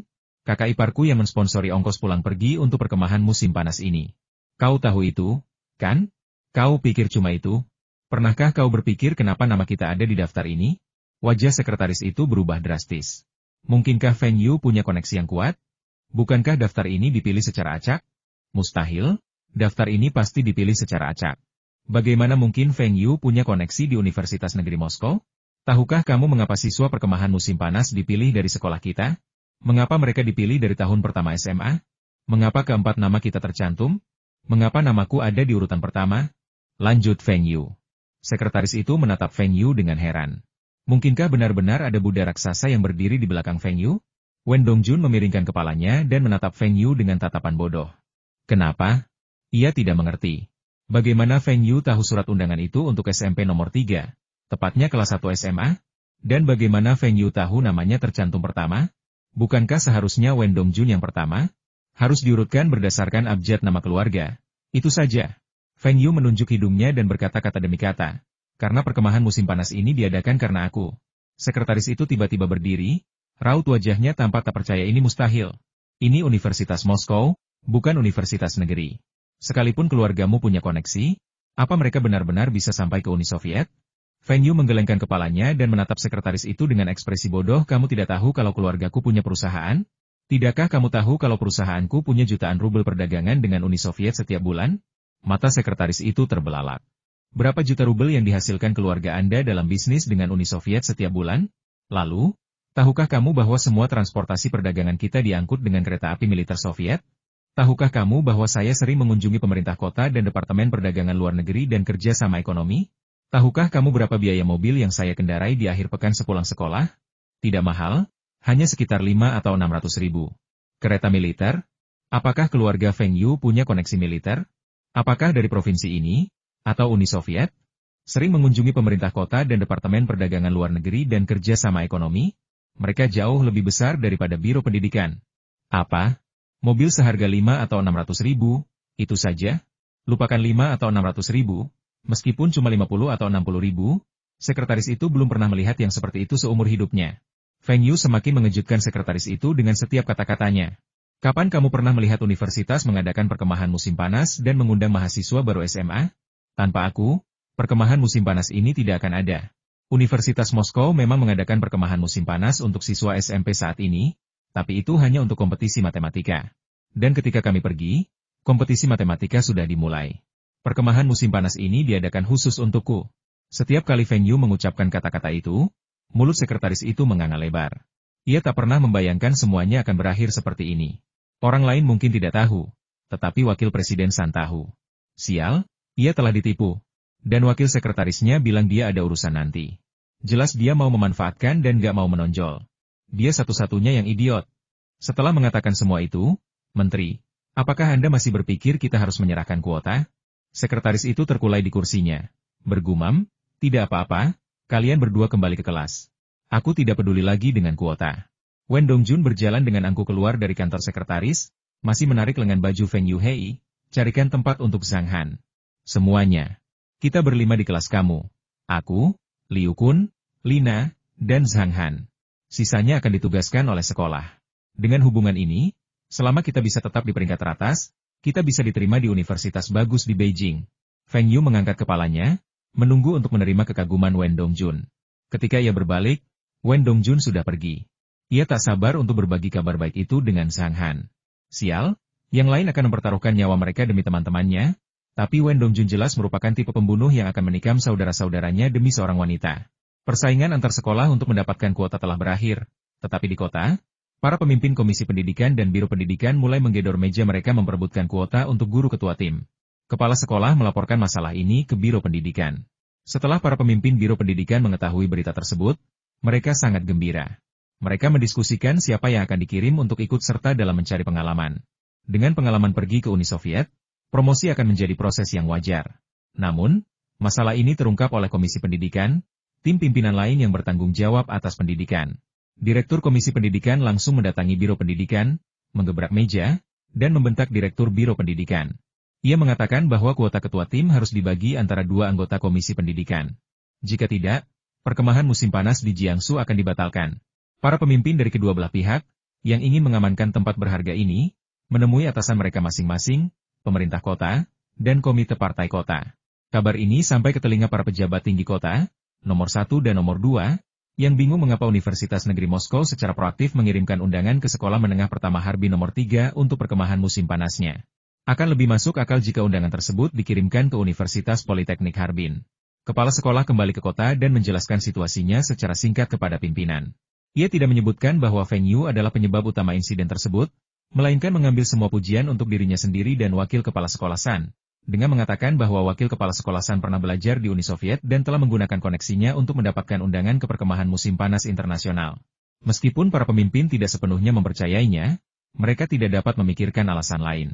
Hanya Zhang Ruiqiang, wakil wali kota yang bertanggung jawab atas sains, pendidikan, budaya, dan kesehatan, yang tampaknya memikirkannya.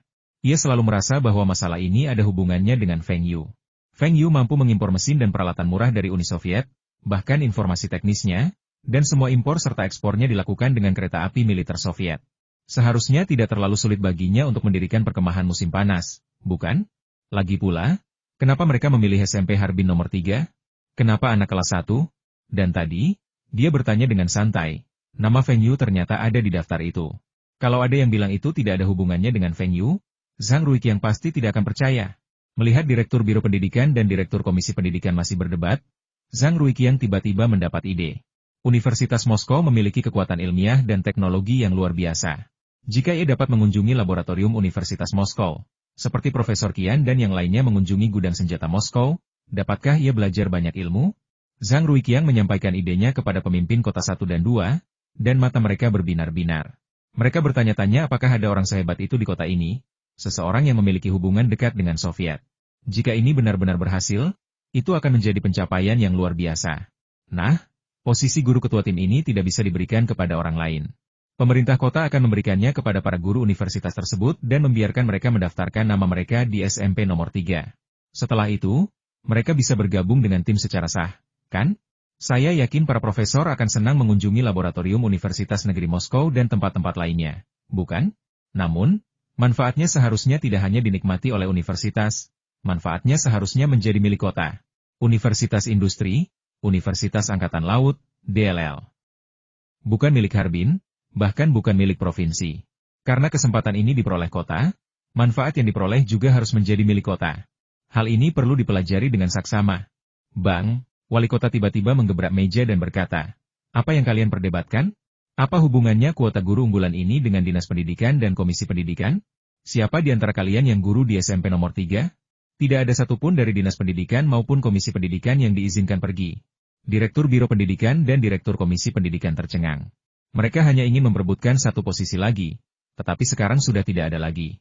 Seandainya mereka tahu lebih awal, seharusnya mereka membicarakannya secara pribadi.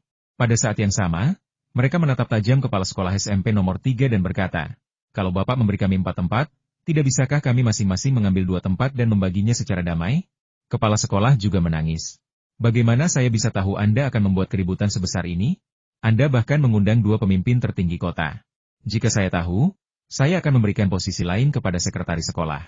Lupakan saja, karena mereka tidak menginginkannya, mari kita pelajari lagi dan pilih 3 guru lagi dari sekolah. Sekretaris Partai Kota juga mengatakan saat itu kuota guru ketua tim sebaiknya dipegang oleh SMP nomor 3 untuk sementara waktu. Mungkin seorang profesor dari Universitas Teknologi dapat bekerja paruh waktu di sekolah Anda. Ini akan lebih menunjukkan kekuatan pendidikan Harbin kita. Direktur Biro Pendidikan dan Direktur Komisi Pendidikan akhirnya mengerti apa yang terjadi. Setelah berdiskusi panjang lebar, mereka mengklaim bahwa kuota tersebut milik SMP nomor 3, tetapi ternyata pemerintah kota akan mencabutnya. Lalu, apa hubungannya ini dengan para profesor dari Universitas Teknologi? Bos, apa rencanaku hari ini? Feng Yu duduk di sofa di kantor Zhang Ruiqiang, menatapnya sambil menyeringai. Investasi emosionalnya membuahkan hasil, dan hubungannya dengan Zhang Ruiqiang semakin membaik. Kudengar Universitas Moskow di Uni Soviet mengirimkan surat undangan perkemahan musim panas ke SMP nomor 3? Tanya Zhang Ruiqiang sambil mengangkat alis. Ya, akulah yang memulainya.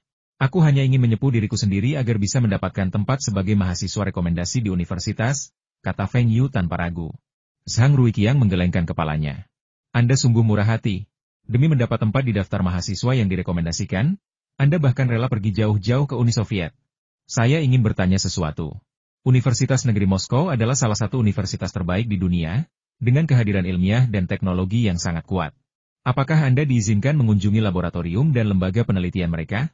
Feng Yu mengedipkan matanya dan berkata, untuk apa mengunjungi tempat itu? Kita baru kelas 1 SMA dan belum bisa memahaminya. Aku tidak memintamu untuk mengerti, aku meminta guru yang memimpin tim untuk mengerti. Katakan saja kalau boleh. Kalau boleh, kalau kamu mengajukan syarat yang tidak terlalu berlebihan, aku bisa menyetujuinya sekarang juga.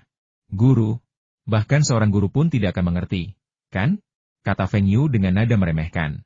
Laboratorium dan lembaga penelitian universitas apa yang mungkin dipahami oleh seorang guru SMA dari SMP nomor 3? Seorang guru universitas mungkin mengerti, tetapi mereka haruslah seorang profesional. Bagaimana jika gurunya juga seorang profesor di Universitas Teknologi? Zhang Ruiqiang tersenyum bangga. Mata Feng Yu melebar. Kau tidak berencana menyuruh seorang profesor dari Universitas Teknologi berpura-pura menjadi guru di SMP nomor 3 dan pergi ke Universitas Moskow untuk mencuri teknologi, kan? Zhang Ruiqiang berkata dengan tegas, apa yang kau bicarakan? Ini kan wisata studi. Lagi pula, Para profesor dari Universitas Teknologi bisa bekerja paruh waktu di SMP nomor 3, misalnya di kantor urusan akademik atau kantor komite partai. Mereka jelas-jelas guru di SMP nomor 3. Terkadang, yang kurang di banyak bidang sains dan teknologi hanyalah inspirasi. Jika para profesor dari Universitas Teknologi mengunjungi laboratorium dan lembaga penelitian Universitas Moskow, mereka mungkin akan mendapatkan banyak manfaat. Bagaimanapun, ini menguntungkan salah satu orangnya sendiri. Apalagi Zhang Ruiqiang mengatakan dia bisa memenuhi salah satu syaratnya. Feng Yu langsung menyatakan akan melakukan yang terbaik untuk mewujudkannya. Baiklah, syarat apa saja yang sebaiknya saya ajukan ke kota? Feng Yu meminta saudara Ji untuk memastikan mereka dapat mengunjungi tempat-tempat paling bergengsi di Universitas Moskow, seperti Institut Fisika Nuklir, Institut Mekanika, Institut Astronomi, Perpustakaan Gorky, DLL. Sehingga ia dapat membanggakannya kepada teman-teman sekelasnya setelah kembali ke rumah. Meskipun Kirilenko merasa sedikit malu, ia tetap mengatakan tidak apa-apa. Ia mengatakan bahwa yang berkunjung hanyalah guru dan siswa SMA, dan seharusnya tidak ada tabu. Setelah Feng Yu menyampaikan jawaban positifnya kepada Zhang Ruiqiang dipenuhi kegembiraan. Ia segera menghubungi para pemimpin kota untuk memilih profesor muda di bidang fisika dan mekanika nuklir untuk bekerja paruh waktu di SMP nomor 3 selama setahun dan berpartisipasi dalam perkemahan musim panas internasional. Ujian akhir segera berakhir. Feng Yu berprestasi baik dan seharusnya bisa mempertahankan nilai yang sama seperti sebelumnya. Wen Dongjun telah belajar keras semester ini, tetapi tanpa alat curang super dari seorang mahasiswa senior, peringkatnya kemungkinan akan turun drastis. Namun, Feng Yu mendapati Wen Dongjun sama sekali tidak depresi. Bukankah ia akan pulang dan dipukuli dengan tongkat Willow oleh Direktur Wen? Wen Dongjun menjawab dengan bangga. Kali ini, teman saya akan mengikuti perkemahan musim panas internasional yang diselenggarakan Uni Soviet. Dia sedang belajar bahasa Rusia dengan giat dan bersantai di mata pelajaran lain. Wajar, kan? Sial, kulit tebal orang ini membuat Feng Yu mengaguminya sampai ke akar-akarnya.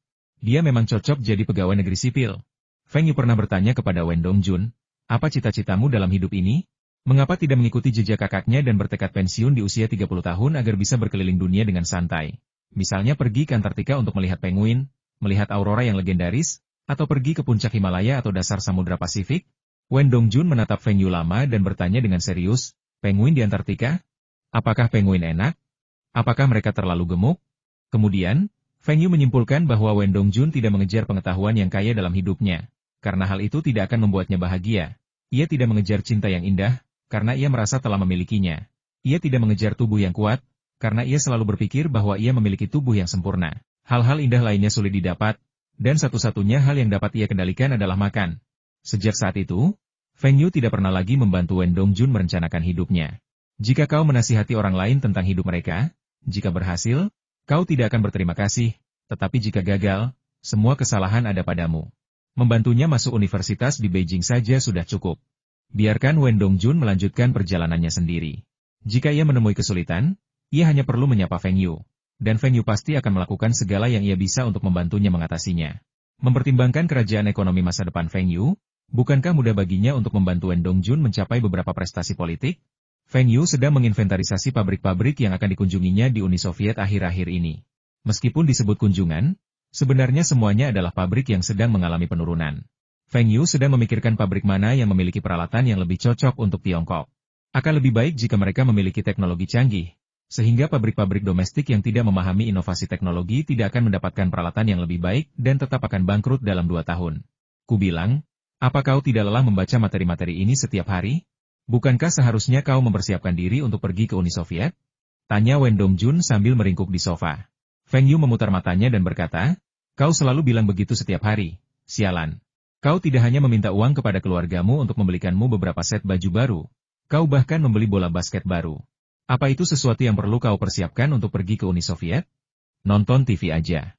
Aku nggak punya banyak hal untuk dikatakan ke orang sepertimu yang nggak tahu caranya berjuang. Siapa yang mau melihat informasi ini? Harganya mahal. Setiap kali saya membeli peralatan usang dari Uni Soviet, saya bisa meraup untung besar, dan itu membuat saya selangkah lebih dekat dengan impian pensiun di usia 30. Wen Dongjun terus menonton TV dengan frustrasi, dan tiba-tiba berteriak dengan nada seolah-olah dia telah menemukan dunia baru Feng Yu. Feng Yu, cepatlah kemari dan lihat. Feng Yu meletakkan informasi itu tanpa daya apa. Apa kau melihat UFO? Lihat, ada bodhisattva di gereja. Wen Dongjun menunjuk ke arah TV dan berteriak. Apa? Ada bodhisattva di gereja? Feng Yu terkejut. Bagaimana mungkin? Meskipun dia tidak religius, Dia tahu bahwa bodhisattva dan gereja sama sekali tidak ada hubungannya. Bagaimana mungkin sosok mistis dari Tiongkok muncul di gereja barat? Apakah dunia telah mengalami perubahan yang tidak disadarinya? Atau apakah dia telah menjelajahi dunia paralel? Feng Yu melirik TV dan mengerutkan kening. Sial, itu namanya perawan Maria. Jangan bilang apa-apa kalau tidak tahu. Wen Dongjun tampak bingung, bukankah itu bodhisattva? Kelihatannya sangat mirip denganku. Kalau kamu mau cari Zhang Han, pergilah sendiri, atau main basket. Aku masih sibuk cari uang, ratusan ribu per menit. Feng Yu menatap Wen Dongjun tanpa daya.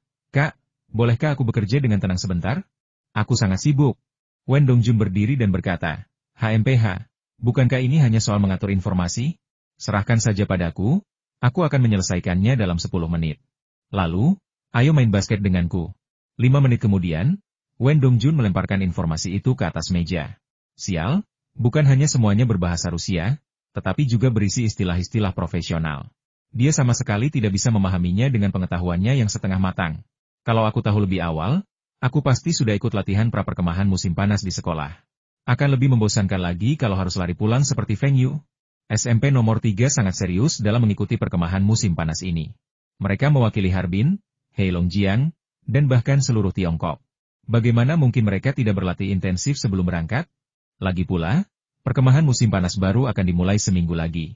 Alasan menunggu beberapa hari adalah untuk menghindari perkemahan musim panas Olimpiade Matematika di Universitas Moskow. Baru setelah itu, perkemahan musim panas baru yang diikuti Feng Yu dan teman-temannya dapat diadakan untuk pertama kalinya. Feng Yu punya alasan kuat untuk tidak mengikuti pelatihan. Pelatihan apa itu? Itu cuma pelatihan bahasa Rusia, kan? Ayo, suruh guru pelatihannya datang dan uji kemampuanku. Aku bahkan bisa jadi guru. Wen Dongjun duduk di meja yang sama dengan Feng Yu, dan sesekali membaca 2 novel Rusia di rak buku Feng Yu dan mendengarkan lagu-lagu Rusia. Kemampuan bahasa Rusianya lumayan, jadi ia pun mencari alasan untuk tidak ikut serta. Sebenarnya, ia hanya ingin bermain di rumah. Namun, Feng Yu sama sekali tidak bermain dengannya. Ia hanya terus mengolah informasi setiap hari, mengatakan bahwa informasi itu sangat berguna. Wen Dongjun mengamatinya cukup lama, tetapi tidak tahu untuk apa informasi itu digunakan. Namun, ia tahu bahwa Feng Yu lebih pintar darinya dan memiliki kemampuan yang lebih baik dalam menghasilkan uang. Kalau tidak, bagaimana mungkin keluarga Feng Yu berubah begitu cepat? Namun, yang tidak dapat dipahami Wen Dongjun adalah bahwa keluarga Feng Yu sekarang memiliki cukup uang untuk membeli lahan pertanian, jadi mengapa mereka masih bekerja keras untuk menghasilkan uang? Bukankah uang ini cukup untuk dibelanjakan selama beberapa kehidupan? Feng Yu baru saja bilang, kamu tidak tahu betapa kayanya orang kaya di luar negeri sekarang. Sebelum pensiun, aku ingin jadi orang terkaya di dunia. Waktu berlalu begitu cepat, dan Feng Yu beserta rekan-rekannya naik pesawat dari Harbin ke Moskow. Tidak ada kabin kelas 1 sama sekali, yang membuat Feng Yu sangat tidak senang. Di sisi lain, Wen Dongjun dan rekan-rekannya tidak bisa duduk diam. Wen Dongjun bersandar di jendela pesawat, menatap awan dengan ekspresi gembira di wajahnya. Feng Yu mengambil selimut untuk menutupi Lina, lalu menutupi dirinya sendiri dengan selimut. Ia mencari posisi paling nyaman dan menutup mata untuk tidur. Masih ada beberapa jam lagi, dan kau akan segera kelelahan. Keluar dari kabin, Feng Yu meregangkan badan. Apakah ini Moskow? Meskipun telah menjalani 2 kehidupan, ini adalah pertama kalinya Feng Yu mengunjungi Moskow. Moskow bukanlah kota wisata yang sangat terkenal, dan Feng Yu tidak pernah terpikir untuk datang ke sini di kehidupan sebelumnya. Misalnya, kali ini, Feng Yu datang bukan untuk bersenang-senang. Ia punya 2 tujuan, satu untuk meningkatkan reputasinya agar bisa diterima di universitas bergengsi di Beijing. Dan yang kedua adalah pergi bersama saudara Ji ke pabrik-pabrik yang hampir tutup dan secara pribadi mencari barang-barang bagus yang bisa ia bawa pulang ke Tiongkok. Kepala sekolah San, saya perlu minta cuti. Saya punya teman yang akan menjamu saya. Wakil kepala sekolah San mengerutkan kening. Feng Yu, ini hari pertama perkemahan musim panas, dan kamu minta izin bahkan sebelum masuk asrama. Bukankah itu ide yang buruk? Feng Yu tersenyum dan berkata, tidak apa-apa. Penyelenggara tidak akan peduli. Lihat, temanku di sini untuk menjemputku. 2 mobil Land Rover berpelat militer Soviet melaju kencang ke arah pesawat. Kirilenko membuka pintu mobil dan keluar, merentangkan tangannya ke arah Feng Yu dari kejauhan. Feng sayang, lama tak berjumpa. Kakak Ji, lama tak bertemu. Feng Yu segera menepis pelukan hangat Kakak Ji. Kekuatannya begitu kuat hingga hampir mencekiknya sampai mati. Halo, kali ini Anda ketua SMP Harbin nomor 3, kan? Saya salah satu penyelenggara perkemahan musim panas ini. Feng Yu ingin ikut saya mengurus beberapa dokumen. Ini kartu identitas saya. Wakil kepala sekolah San melihat bahwa Feng Yu mengenal pria Rusia ini, dan mendengar bahwa pria Rusia itu adalah salah satu penyelenggara perkemahan musim panas. Ia pun langsung setuju untuk membiarkan Feng Yu meninggalkan tim, tetapi meminta Feng Yu untuk menelepon dan memberitahu jika ia tidak datang malam ini. Lina dan yang lainnya sudah tahu Feng Yu akan meninggalkan tim, tetapi mereka tidak menyangka akan secepat ini. Meskipun agak ragu, mereka segera diliputi kegembiraan hidup di Universitas Negeri Moskow. Setelah masuk ke dalam mobil, Feng Yu bertanya dengan rasa ingin tahu, "Kakak Ji, bagaimana kamu bisa menjadi salah satu penyelenggara perkemahan musim panas ini?" Kirilenko menahan tawa dan bertanya, "Kamu tidak percaya, kan? Aku hanya mengatakannya dengan santai. Dokumen yang baru saja kuserahkan itu cuma basa-basi." Feng Yu menggelengkan kepalanya dan tersenyum, tetapi tidak mengatakan apapun. Mobil langsung menuju ke sebuah restoran Soviet asli yang menyajikan masakan Soviet asli. Namun, yang membuat Feng Yu bingung adalah kedatangannya kali ini. Bagaimanapun juga, atas nama perusahaan dagang Taihua. Bukankah anggota generasi kedua dari perusahaan saudara Ji akan memberinya muka? Feng Yu sebenarnya terlalu memikirkannya. Bukan karena generasi kedua tidak menghargai Feng Yu. Mereka sebenarnya terkesan dengan kekayaan dan kekuasaan Feng Yu terakhir kali. Tapi Kirilenko sekarang berpikir untuk melepaskan diri dari orang-orang itu. Sekarang setelah dia punya uang, tidak bisakah dia melakukannya sendiri? Maka, Kirilenko sengaja menunda pemberitahuan mereka sehari. Lebih lanjut, meskipun anggota generasi kedua yang paling berkuasa juga seorang Soviet, ia bukan dari Moskow, melainkan dari Kiev, dan baru akan tiba di Moskow besok. Sedangkan untuk anggota generasi kedua lainnya, Kirilenko tidak lagi peduli dan secara bertahap mengusir mereka satu persatu. Saluran pengadaan dan penjualan Tiongkok dikendalikan oleh Feng Yu, yang hanya menghubungi Kirilenko. Ini adalah keyakinan Kirilenko untuk bertindak sendiri. Selain itu, ia memiliki uang, dan berkat kerjasamanya dengan ayah dan kakak laki-lakinya, keluarganya kini menjadi tokoh terkenal di militer. Namun, beberapa orang di eselon atas berusaha merekrut ayahnya, dan ia tidak tahu harus berpihak pada siapa. Feng Yu menikmati masakan asli Suzhou, terutama barbeque-nya, yang sangat sesuai dengan seleranya. Feng Yu berpikir untuk mengajak Lina mencobanya sebelum pergi. Kalau Wen Dongjun itu, lupakan saja. Dengan emosinya, dia bahkan akan berteriak minta diambil setelah selesai makan. Feng Yu sangat puas dengan makanannya, tetapi satu hal yang tidak disangkanya adalah dia benar-benar mabuk. Menurut Kirilenko, kalau ke Moskow, bagaimana mungkin kita jarang minum vodka asli? Jangan bilang kita tidak minum. Ada pepatah Tiongkok kuno yang mengatakan tamu harus mencontoh tuan rumah. Restoran itu dipenuhi gelas-gelas anggur kecil yang elegan, mirip gelas-gelas panjang dan ramping di bar-bar setelahnya. Feng Yu berpikir satu atau dua gelas sudah cukup, tetapi ia tidak menyangka saudara Ji akan minum begitu lahap, menenggak gelas demi gelas tanpa memberi Feng Yu waktu untuk bicara. Dalam waktu kurang dari setengah jam, Feng Yu melihat dua sosok. Saudara Ji menyuruh Feng Yu masuk ke mobil dan langsung dibawa ke hotel yang telah ia siapkan untuknya. Mereka menginap di kamar yang sama, tetapi malam itu, giliran saudara Ji yang menderita insomnia. Feng Yu tidak mendengkur, kentut, menggertakkan gigi, atau berbicara dalam tidurnya, tetapi dia tidak dapat menahan diri untuk tidak meminta air dan pergi ke kamar mandi. Dan dia berbicara dalam bahasa Mandarin, yang membuat saudara Ji sangat terganggu. Yang paling menyebalkan adalah Feng Yu bangun keesokan harinya dengan perasaan segar. Sementara Kirilenko memiliki lingkaran hitam di bawah matanya dan terus-menerus menguap. Dia tidak tidur nyenyak sepanjang malam. Setelah bangun dan sarapan, Feng Yu mengikuti saudara Ji untuk mengunjungi pabrik-pabrik target. Pabrik-pabrik ini dipilih dengan cermat oleh Feng Yu. Tidak hanya memiliki peralatan baru dalam beberapa tahun terakhir, mereka juga memiliki teknologi yang sangat canggih, dan yang terpenting, mereka juga memiliki tenaga ahli yang kurang memadai. Semua peralatan dan teknologi telah dibawa ke Tiongkok. Jadi apa yang dilakukan para ahli di sini? Feng Yu, sejalan dengan prinsip tidak menyia-nyiakan, memutuskan untuk menyediakan pekerjaan bergaji tinggi bagi para ahli yang setengah menganggur ini di Tiongkok. Sungguh filantropis yang luar biasa. Segalanya berjalan lancar bagi Feng Yu, tetapi wakil kepala sekolah San mendapat masalah. Kemarin, saya tiba di Universitas Negeri Moskow. Panitia perkemahan musim panas memeriksa dokumen dan menemukan satu orang hilang.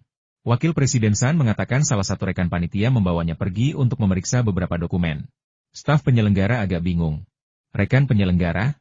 Dari mana ini berasal? Malam itu, Feng Yu tidak kembali ke akomodasinya, juga tidak menelepon. Wakil kepala sekolah San menepis masalah itu. Ia pikir orang Rusia itu kenal Feng Yu, dan Feng Yu sendiri mengatakan mereka berteman, jadi mengapa ia harus khawatir? Namun, staf penyelenggara sangat membantu dengan menanyakan kemana siswa itu pergi dan apakah mereka bisa menghubunginya. Wakil kepala sekolah San menjelaskan cukup lama dan akhirnya berhasil membawa staf pergi. Namun keesokan harinya, ketika perkemahan musim panas dimulai dan para siswa dari berbagai negara bertemu dan saling mengenal, Feng Yu masih belum muncul. Staf penyelenggara bertanya lagi apakah mereka bisa menghubungi Feng Yu, dan akan lebih baik jika dia bisa kembali melapor. Jika memang ada keadaan darurat, Bukan tidak mungkin untuk mengambil cuti, tetapi dia harus datang sendiri dan tidak bisa meminta cuti atas namanya. Jika pihak bandara tidak memeriksa dan mengonfirmasi kedatangan Feng Yu di Moskow, pihak penyelenggara pasti mengira ada siswa yang hilang dari SMP Harbin nomor 3. Terlebih lagi, pihak staf telah memeriksa dan mengonfirmasi bahwa siswa yang hilang ini memang yang disebutkan secara spesifik dalam surat undangan, jadi pastilah ia orang penting. Bagaimana mungkin ia bisa kehilangan kontak? Wakil kepala sekolah San berkeringat deras, dan ia juga menyalahkan Feng Yu dalam hati. Apa yang kukatakan kemarin? Kalau kau tidak kembali, seharusnya kau menelepon. Lagi pula, seharusnya kau meninggalkan informasi kontakmu. Sekarang panitia sedang mencariku, apa yang harus kulakukan? Jika perwakilan dari perkemahan musim panas negara lain tahu tentang ini, bukankah itu akan mempermalukan Tiongkok? Sesuatu terjadi yang hampir membuat wakil kepala sekolah San pingsan. Staf penyelenggara melaporkan kepada atasan mereka bahwa seorang siswa dari perkemahan musim panas Tiongkok hilang. Ia menghilang tepat setelah pesawat mendarat. Demi keselamatan siswa tersebut, mereka harus menghubungi polisi. Wakil kepala sekolah San sangat ketakutan sampai-sampai ia ketakutan setengah mati. Jika ia menelepon polisi, masalah ini akan menjadi lelucon. Kepemimpinannya dalam tim tidak hanya tidak akan membantunya naik pangkat, ia bahkan akan dimintai pertanggungjawaban dan dihukum. Saat itu, Feng Yu, yang sedang mengunjungi pabrik, sangat gembira. Teknologi pabrik ini sangat canggih. Seperti yang diduga, kekuatan industri Uni Soviet merupakan yang terbaik di dunia saat itu. Yang terpenting, pabrik ini sedang kekurangan uang, dan direktur pabrik telah diurus oleh saudara Ji. Saat mengobrol dengan direktur pabrik, Feng Yu tiba-tiba merasa seperti melupakan sesuatu. Tak masalah jika ia tidak bisa mengingatnya, ia harus mengobrol baik-baik dengan direktur pabrik terlebih dahulu dan mencoba membujuknya untuk menjual informasi teknis kepadanya. Saat Feng Yu selesai berbicara dengan direktur pabrik, hari sudah sore. Feng Yu kemudian teringat bahwa perkemahan musim panas seharusnya dimulai hari ini. Tetapi ia belum mendaftar, juga belum menghubungi ketua tim, wakil kepala sekolah San. Feng Yu segera mencari telepon untuk dihubungi kembali.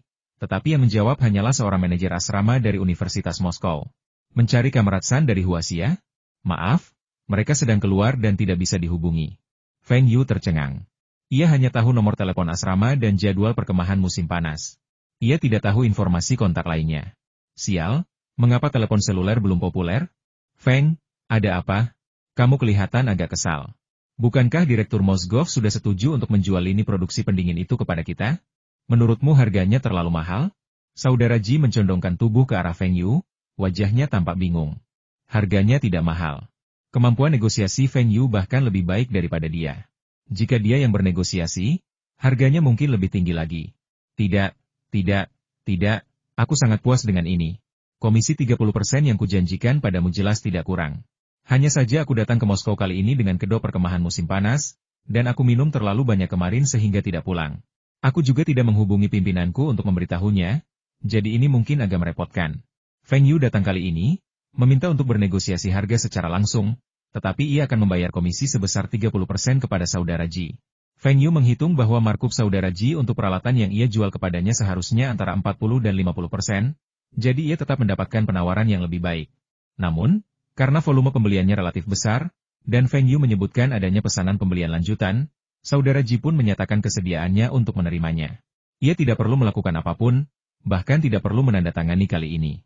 Tanpa risiko, dan keuntungan 30% gratis, jadi bagaimana mungkin ia tidak setuju? Kirilenko awalnya berencana membawa Feng Yu ke pabrik kedua, bekerja keras selagi masih panas, dan mengunjungi semua pabrik di sekitar Moskow dalam beberapa hari. Ia juga lupa bahwa Feng Yu datang ke sana untuk mengikuti perkemahan musim panas, dan itu adalah perkemahan musim panas internasional, bukan hanya untuk sekutu Soviet dan Tiongkok. Feng, jangan khawatir. Aku akan membantumu mencari tahu dan mengantarmu ke tempat berkumpul perkemahan musim panas. Lalu kita bisa bertemu nanti malam? Oke, aku akan bicara dengan mereka malam ini, tapi aku tidak minum, kata Feng Yu dengan rasa takut yang masih tersisa. Berhenti bicara tentang aturan Soviet dan aturan Moskow. Aku memberimu dompet, dan kau memberiku 12 vodka sebagai balasannya? Kakak Ji memang efisien. Setelah beberapa kali menelepon, dia tahu lokasi berkumpulnya perkemahan musim panas. Hari pertama utamanya untuk para anggota dari berbagai negara saling mengenal, jadi tema hari ini adalah jalan-jalan. Ketika Feng Yu tiba di titik kumpul, ia melihat tenda-tenda berserakan di tanah. Kepulan asap mengepul saat para siswa menyiapkan makan siang. Wakil Presiden San melihat sebuah mobil yang familiar mendekat dari kejauhan. Ia berlari kecil menghampiri dan melihat Feng Yu keluar dari mobil. Leluhurku, Anda akhirnya kembali, tetapi penyelenggara telah memanggil polisi. Dan sekolah kita akan menjadi terkenal secara internasional. Feng Yu, kemana saja kamu? Bukankah aku sudah bilang untuk menelepon? Kenapa kamu tidak menelepon? Begitu mereka bertemu, wakil kepala sekolah San menanyainya. Feng Yu tersenyum canggung dan berkata, Kepala sekolah San, saya minum terlalu banyak kemarin dan lupa. Kamu masih minum? Apa kamu lupa peraturan yang kita umumkan sebelum kita pergi?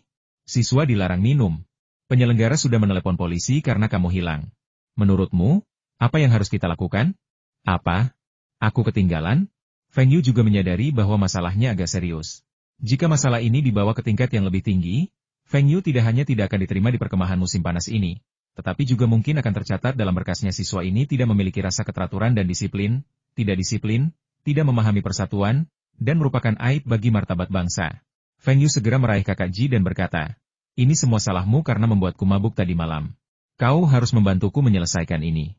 Kirilenko berkata, kau membesar-besarkan masalah sepele. Aku hanya terlambat. Apa masalahnya? Biar aku bantu menghubungi mereka. Kirilenko menemui orang yang bertanggung jawab atas penyelenggara, berkomunikasi dengannya selama 5 menit, dan memberitahu Feng Yu bahwa semuanya sudah selesai dan dia akan datang menjemput Feng Yu di malam hari. Orang-orang dari negara lain memandang SMP Harbin nomor 3 dengan rasa ingin tahu. Apa yang terjadi? Mengapa begitu banyak orang berkumpul? Seseorang dari panitia penyelenggara tampak berdebat dengan ketua tim mereka. Mungkinkah sesuatu telah terjadi di SMP Harbin nomor 3? Faktanya, mereka telah lama memperhatikan bahwa orang-orang yang berpartisipasi dalam perkemahan musim panas di sekolah menengah pertama Harbin nomor 3 agak aneh. Meskipun tim masing-masing negara memiliki tim standar yang beranggotakan 15 orang, 5 guru, dan 10 siswa. Namun, di antara 5 guru dari negara lain, ada yang bertanggung jawab atas logistik, seorang ketua tim, dan seorang penerjemah, masing-masing dengan tanggung jawabnya sendiri. Terlepas dari peran mereka semua masih sangat muda, rata-rata di bawah 30 tahun. Hanya sekolah Tiongkok ini yang aneh. Kecuali seorang guru perempuan muda, guru-guru lainnya tampaknya berusia di atas 40 tahun. Apa mereka tidak tahu ini acara untuk anak muda? Terlebih lagi, sepertinya selalu ada satu anggota tim mereka yang hilang. Pagi ini saya dengar panitia sedang berdebat dengan ketua tim mereka. Dan saya sepertinya mendengar suara-suara seperti memanggil polisi. Wah, apa yang kita lihat? Seorang polisi berjalan menuju sekolah Huaxia. Apakah ada yang melanggar hukum? Ini tidak akan berhasil. Haruskah kita lapor ke kedutaan? Cina memang negara terbelakang yang bahkan tidak bisa mematuhi hukum dasar. Polisi ini adalah salah satu orang yang bertanggung jawab untuk menyelidiki kasus hilangnya Feng Yu. Mengikuti kegiatan perkemahan musim panas untuk mencegah Feng Yu tiba-tiba kembali tanpa sepengetahuan mereka. Feng Yu, apakah itu namamu? Bisakah kau ceritakan apa yang telah kau lakukan sejak pesawat mendarat kemarin? Petugas polisi itu tampak sangat profesional. Feng Yu melirik saudara Ji dan berkata, ayo, kita selesaikan. Saudara Ji mengeluarkan sebuah dokumen dari sakunya dan menyerahkannya kepada polisi tanpa memberitahu siapapun. Polisi memeriksanya dan dengan hati-hati mengembalikannya kepada saudara Ji. Dia sebenarnya petugas logistik militer. Kok dia ada di sini? Kami membeli sejumlah perlengkapan militer dari Tiongkok. Feng adalah penghubungnya, jadi kami menjemputnya kemarin. Saya sudah menjelaskan hal ini kepada pihak Universitas Moskow. Feng tidak hilang, dan kalian bisa kembali dan menutup kasus ini, kata Kirilenko dengan arogan. Orang-orang dari negara lain bahkan lebih penasaran. Apa yang terjadi? Petugas polisi itu menghampiri, melihat-lihat, lalu pergi. Bukankah delegasi Tiongkok melanggar hukum? Mereka sama sekali tidak percaya bahwa Tiongkok begitu kuat sehingga bisa mengganggu hukum Soviet. Mereka bahkan lebih penasaran dengan pekerjaan pria yang datang dengan mobil berpelat militer Soviet itu. Hei, dia ternyata punya lencana di dadanya. Dia ternyata mahasiswa Tiongkok yang sedang mengikuti perkemahan musim panas. Bagaimana mungkin seorang mahasiswa Tiongkok datang ke sini dengan kendaraan militer Soviet? Mereka memeras otak untuk mencari tahu, tetapi mereka tidak berhasil. Jelas, pertanyaan ini tidak pantas ditanyakan secara langsung, sehingga mereka hanya bisa membahasnya secara pribadi. Beberapa bahkan berspekulasi bahwa mahasiswa ini mungkin keturunan seorang pemimpin Tiongkok tingkat tinggi, dan bahwa ia datang ke sini untuk suatu misi rahasia atas namanya. Bukankah Tiongkok sangat teliti soal penerus? Pasti begitu. Jadi, delegasi Tiongkok ini juga punya misi politik. Mungkinkah orang-orang yang tampak lebih tua itu bukan guru, melainkan pengawal? Mereka juga tiba-tiba menyadari bahwa panitia memperlakukan delegasi Tiongkok secara berbeda. Mereka memiliki lokasi perkemahan terbaik dan menyediakan makanan terbaik. Delegasi ini bukan orang biasa, dan mahasiswa itu bahkan lebih luar biasa. Wakil Presiden San kebingungan. 6 pemimpin tim nasional telah menghampirinya untuk menawarkan dukungan, tetapi mata mereka tertuju pada Feng Yu. Delegasi Tiongkok ini sangat terkenal, dan ia tidak tahu harus merasa tertekan atau senang. Kegiatan hari pertama utamanya meliputi jalan-jalan dan berkemah, yang memungkinkan siswa dari berbagai negara untuk saling mengenal. Bahasa Rusia adalah bahasa resmi. Meskipun Feng Yu baru tiba pada siang hari, berkat kemampuan berbicara bahasa Rusianya yang sangat baik dan rasa ingin tahu siswa dari berbagai negara tentangnya, ia menjadi siswa tercepat yang berhasil masuk ke SMP nomor 3 Harbin. Sore harinya, siswa-siswa dari berbagai negara berkumpul di rumput, memainkan permainan sederhana untuk saling mengenal lebih baik. Para guru di SMP nomor 3 mengerutkan kening. Mengapa perkemahan musim panas ini begitu berbeda dari yang mereka bayangkan? Wakil kepala sekolahan berpikir, bukankah perkemahan musim panas seharusnya memiliki tema tertentu? Mungkin sastra, atau matematika, fisika, kimia, DLL, agar semua orang dapat berkomunikasi dan berkompetisi satu sama lain, atau bahkan menciptakan teknologi. Di antara siswa yang dipilihnya kali ini, ada satu yang sangat pandai menciptakan hal-hal kecil. Ketiga profesor dari Universitas Industri itu agak cemas. Kapan mereka bisa mengunjungi lembaga penelitian dan laboratorium itu? Inilah tujuan perjalanan mereka. Apakah mereka benar-benar akan bermain-main dengan anak-anak SMP ini? Mereka bertiga berbisik kepada wakil kepala sekolahan, memintanya untuk mencari tahu kapan kegiatan berkemah akan berakhir hari ini. Buang-buang waktu saja. Wakil kepala sekolahan tak berdaya. Meskipun ia ketua tim, 3 orang lainnya jauh lebih kuat darinya dalam hal pangkat dan pengaruh. Ia bahkan merasa seperti boneka, dengan gelar ketua tim tetapi perannya sebagai pengasuh. Para siswa dari negara lain sudah menari di sana, dan semua orang bertepuk tangan pelan. Hanya wakil presiden San yang berdiri di luar, membungkuk, dan berjalan ke arah penanggung jawab acara. Tak lama kemudian, wakil presiden San kembali dengan wajah muram. Ketiga profesor itu buru-buru bertanya mengapa mereka bisa mengunjungi institut itu. Semuanya, kita pasti akan mengunjungi lembaga penelitian, tapi tidak dalam 2 hari ke depan. Perkemahan musim panas berlangsung selama setengah bulan, dan kunjungan pertama baru akan dimulai 3 hari kemudian. Kegiatan utama selama 2 hari ini hanya jalan-jalan. Apa? Perjalanan? Bagaimana mungkin perkemahan musim panas internasional bertemakan perjalanan? Apa tema perkemahannya? Bukankah sains dan teknologi? Mata seorang profesor terbelalak. Universitas Negeri Moskow adalah universitas dengan kapabilitas sains dan teknologi yang kuat. Bagaimana mungkin temanya berbeda? Wakil kepala sekolahan berkata dengan susah payah tema perkemahan musim panas ini adalah seni. Duang. Ketiga profesor itu semuanya tercengang. Ketika wakil presiden San mendengar berita itu, ia juga sangat sulit menerimanya. Temanya seni, kenapa undangannya tidak menyebutkan itu?